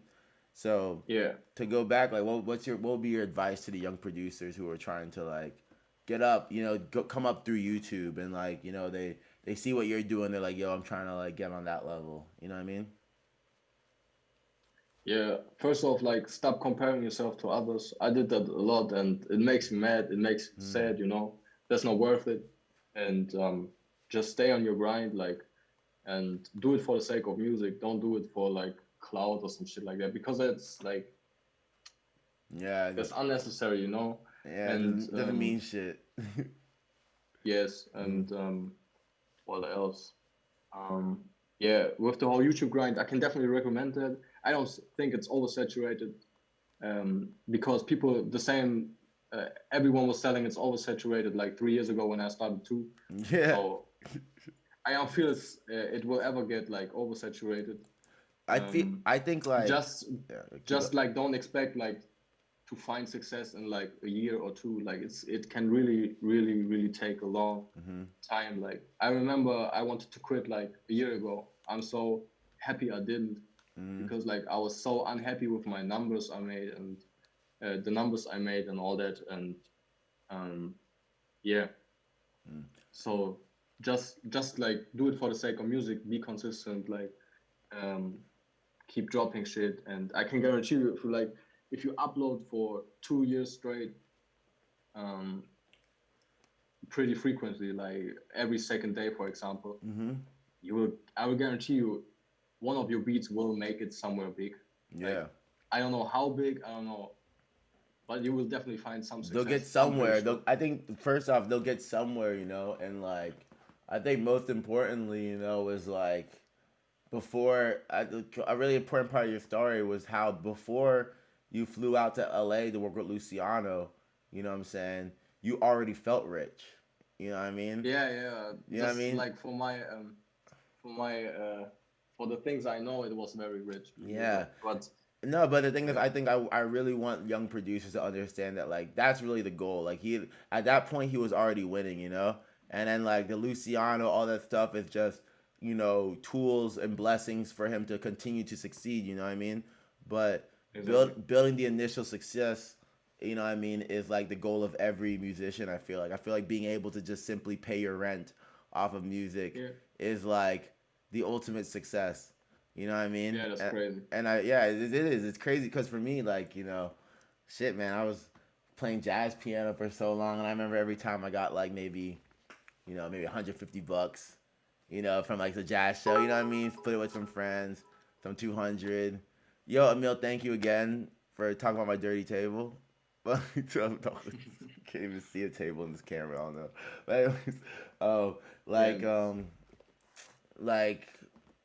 You know, when I got into producing and making beats and stuff like that, and then like, you know, working my job. And I remember when my job fired me, you know, and like my boss was like, "Yo, I hope music works out to you." And this is like right when I started working with Crow and like Psycho Dyna, you know, and I was like there, and I was like, "Fuck it, I'm never gonna get a job again," you know. And I was like super broke for so long. But I remember when me and Donji worked on that first project, and after he finally paid me for it, when I finally had like a couple $1,000 finally from working on like a big album, and it took months for him to pay me, So like, I was like broke for Yeah. a while. Same, man. It takes so long, like Yeah, it to takes get the money super from long. these It takes songs. super It's long, and crazy. I didn't know that stuff. So like, I just wasn't prepared. I wasn't, you know what I mean? I wasn't Yeah. prepared. I was just like, trying to live life. I was, fighting with the girl that time. And I'm broke. I'm trying to like, it's gonna work, blah blah. Yeah. I'm Like supposed the to whole get struggle. the whole But struggle. Yeah, that's part of the journey, you know. It's yeah. So when the time came where I had the money to pay my rent, even before like I felt like any placement was coming, I was completely fucking happy. And then the placements didn't mean so. It didn't matter so much. You know what I mean? Like the placements were like bonuses, but it's like I know that like that's not like what keeps you going from day to day making music. You know what I mean? Like the thought of a placement shouldn't be your motivation to make music every day. You know what I mean? also, I wouldn't want to come across like shit on people that or producers that sign up the producers. Like it can make total sense in some cases, but I feel like at the moment there's like a lot of people that abuse like um, the naivety. What is it Yeah, that called? Like naivety. that Yep, perfect word. Yep. the naivety of some younger talented producers, like, Yeah. and they get their foot on their necks like for 3 years. And And I feel like that's the whole purpose, like to control their producer, to and what's and that's crazy like for me is just that this has always happened in music, but this is like really the first time we're seeing it in music. To be quite honest, like I don't think there's ever been a time in music where like they've been like signing up young like producers who are sample makers. Because the truth is like a lot of these sample makers they can make these samples, but like they don't understand the composition of a good beat. You know what I'm saying? You know what I mean? And even like those samples are sometimes getting chopped up or they're throwing growth beat on them. You know what I mean? Even those samples are being edited and manipulated. You know what I mean? So like those kids are like, they're making samples, but like really like, their musical value is minimal. You know what I'm saying? Because they're like the product that they're offering and what they're getting signed for is like, something that they're already redesigning and like just using it as a piece of like a greater work. And I feel like as long as that piece can come from more people, it's like a dangerous game to play. I feel like for these young artists, because yeah, I mean, because a lot of them can be dispensable. It's super easy to just like be dispensable. I feel like yeah, in this game, and like definitely. that's why I feel like the best producers, like there are the people who aren't dispensable are the people who continue to build their community, continue to put out work to the internet, continue to grow horizontally, you know what I mean? Continue to like reach out to artists and shit like that. And those are the Yeah, people who will survive and to continue to like have like a business, you know? You know what I yeah. mean? That's also something that I wanted to say. Like the best things that happened to me, like in career-wise, like in producing, was from networking horizontally, for example, and being patient, like focusing on my craft and not on anything else. Like every time I tried to please like some of these like bigger guys because they wanted the new sample pack exclusively, like it never worked out for some Yeah. reason. Like I feel like the best way is just to link up with people you genuinely fuck with musically, Yeah. and yeah, What do you just think build with them. what do you think by the way of beneficial to like giving up money for experience? Because you talk about selling yourself short, and like what's the Yeah. balance between selling yourself short and also knowing that you're not worth $1,000 a beat yet, you know what I mean? And like knowing when you should take the opportunity to learn and move forward, what's the balance you think in that, in your opinion? Mhm. It's hard. Like it can definitely make sense. Like if you're somebody who is like um who's not known as a producer, like who has no stance like as a producer. Um for example, you only do samples and all you have is like your connections. Mm-hmm. It can definitely make sense like to expand your connections and sign to somebody and that can be super smart move. But I saw people that have like 50K subs on YouTube do 10K a month, wanted to sign badly to some German rapper. Like, why would you do that, bro? It's like, Yeah, you're like making always, more. always, You're making more money than like their producers. yeah, exactly. So why would you like always think what is the value these guys bring in, Mm-hmm. and does it make sense to me for me to give up on A, B, C, you know? Yeah, exactly. And Exactly. if that makes sense, you know, money isn't everything. Yeah. If I wouldn't have like my YouTube channel and like the stuff that I accomplished so far, I could definitely see me signing to somebody. But you know, it always has to make sense. Mm-hmm. And money is just one factor that you have to think of. Mm-hmm. Think of, are you happy or would you be happy with just sending your samples to one specific camp, for example, like, because often that is the case. Mm-hmm. Yeah, would you be happy to just be associated with one other producer and with nobody else, like you're just his sidekick, for example? Like, think of what you want, and if that makes sense for you, then do it. Yeah, I do think that's the way to the top. That's like the ultimate producer way to the top is like finding that dude and being his sidekick and like only producing for him. You know what I mean? Yeah. That's like what I've seen. You know what I mean?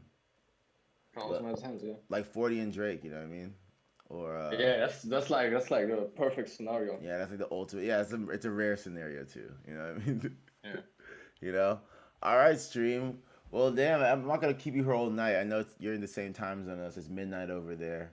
I don't know how late you stay up. I don't want to keep you up all night. And we've had the This is good. Yeah, I'm about to go to sleep. yeah, okay, 3 hour talk. All right, and yeah, he asked me that question earlier, guys. Just go back to everybody. But yo, thank you so much for being in the stream. Thank you so much for coming through, dude. And like honestly, No like I've problem, been a man. fan Thanks of for your having work. me. I've been a big fan of your shit since I've heard about you, dude. You know what I'm saying? Like you, man. yeah, That makes me Avatar really happy. egg Thank you. sample is fucking amazing. You know. Hey, if you're cooking up in the quarantine, if you have some extra beats chilling, you know what I mean. If you want to, you know, I'm thinking like, you know, while this time is going on, I'm still live streaming. I'm always like cooking up on stream, making songs on stream. You know what I mean. Would love to collab on some things, you know, on stream. If you have like some stems or anything you want to send my way, you know, it'd be cool to like course, just man. do a collab on stream. You know what I mean, or like jump on a beat of yours on stream. Definitely. I think I got some melodies. Or maybe I'll rip something from YouTube, you know, just like go on YouTube, just do the street way, just take some shit from YouTube, put it on Spotify that same day, Yeah, and then do that, see how long it takes. See what happens. I was playing. They want to know. Alright. They want to know if you would ever stream. I go live occasionally, or I loved going live 2-3 months ago. Now it's like, because it were like 20 people, but now it's like 100 people, and that makes me so nervous that I can't enjoy it. I'll be honest. Crazy. Like it's a little bit.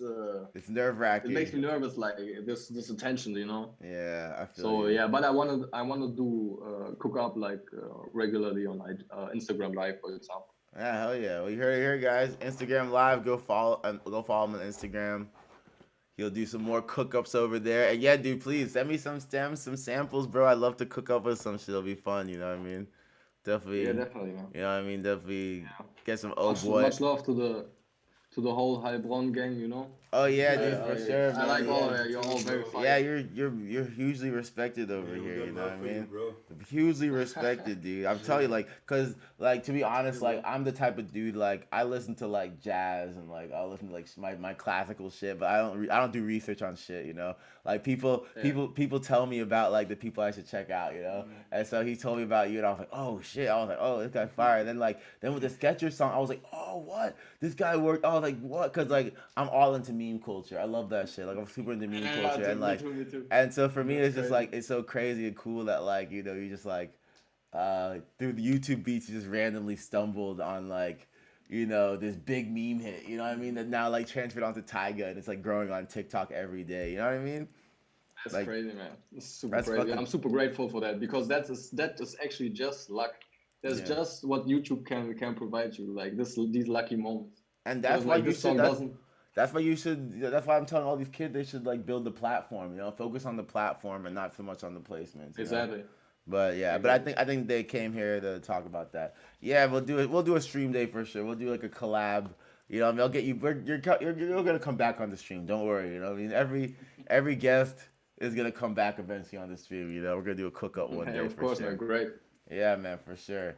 All right, any last words to the kids? Yeah, stay on your grind, and like stay happy. Do it for the sake of music and have patience. Like the success will come. Hell yeah. Trust yourself. All right, guys. Ouhboy, yo, thank you so much for being here, bro. Peace, fam. We did it, guys. Another dope interview in the books. Another 3-hour interview. Yeah, another 3-hour interview. This one was longer than the last one, so I did worse.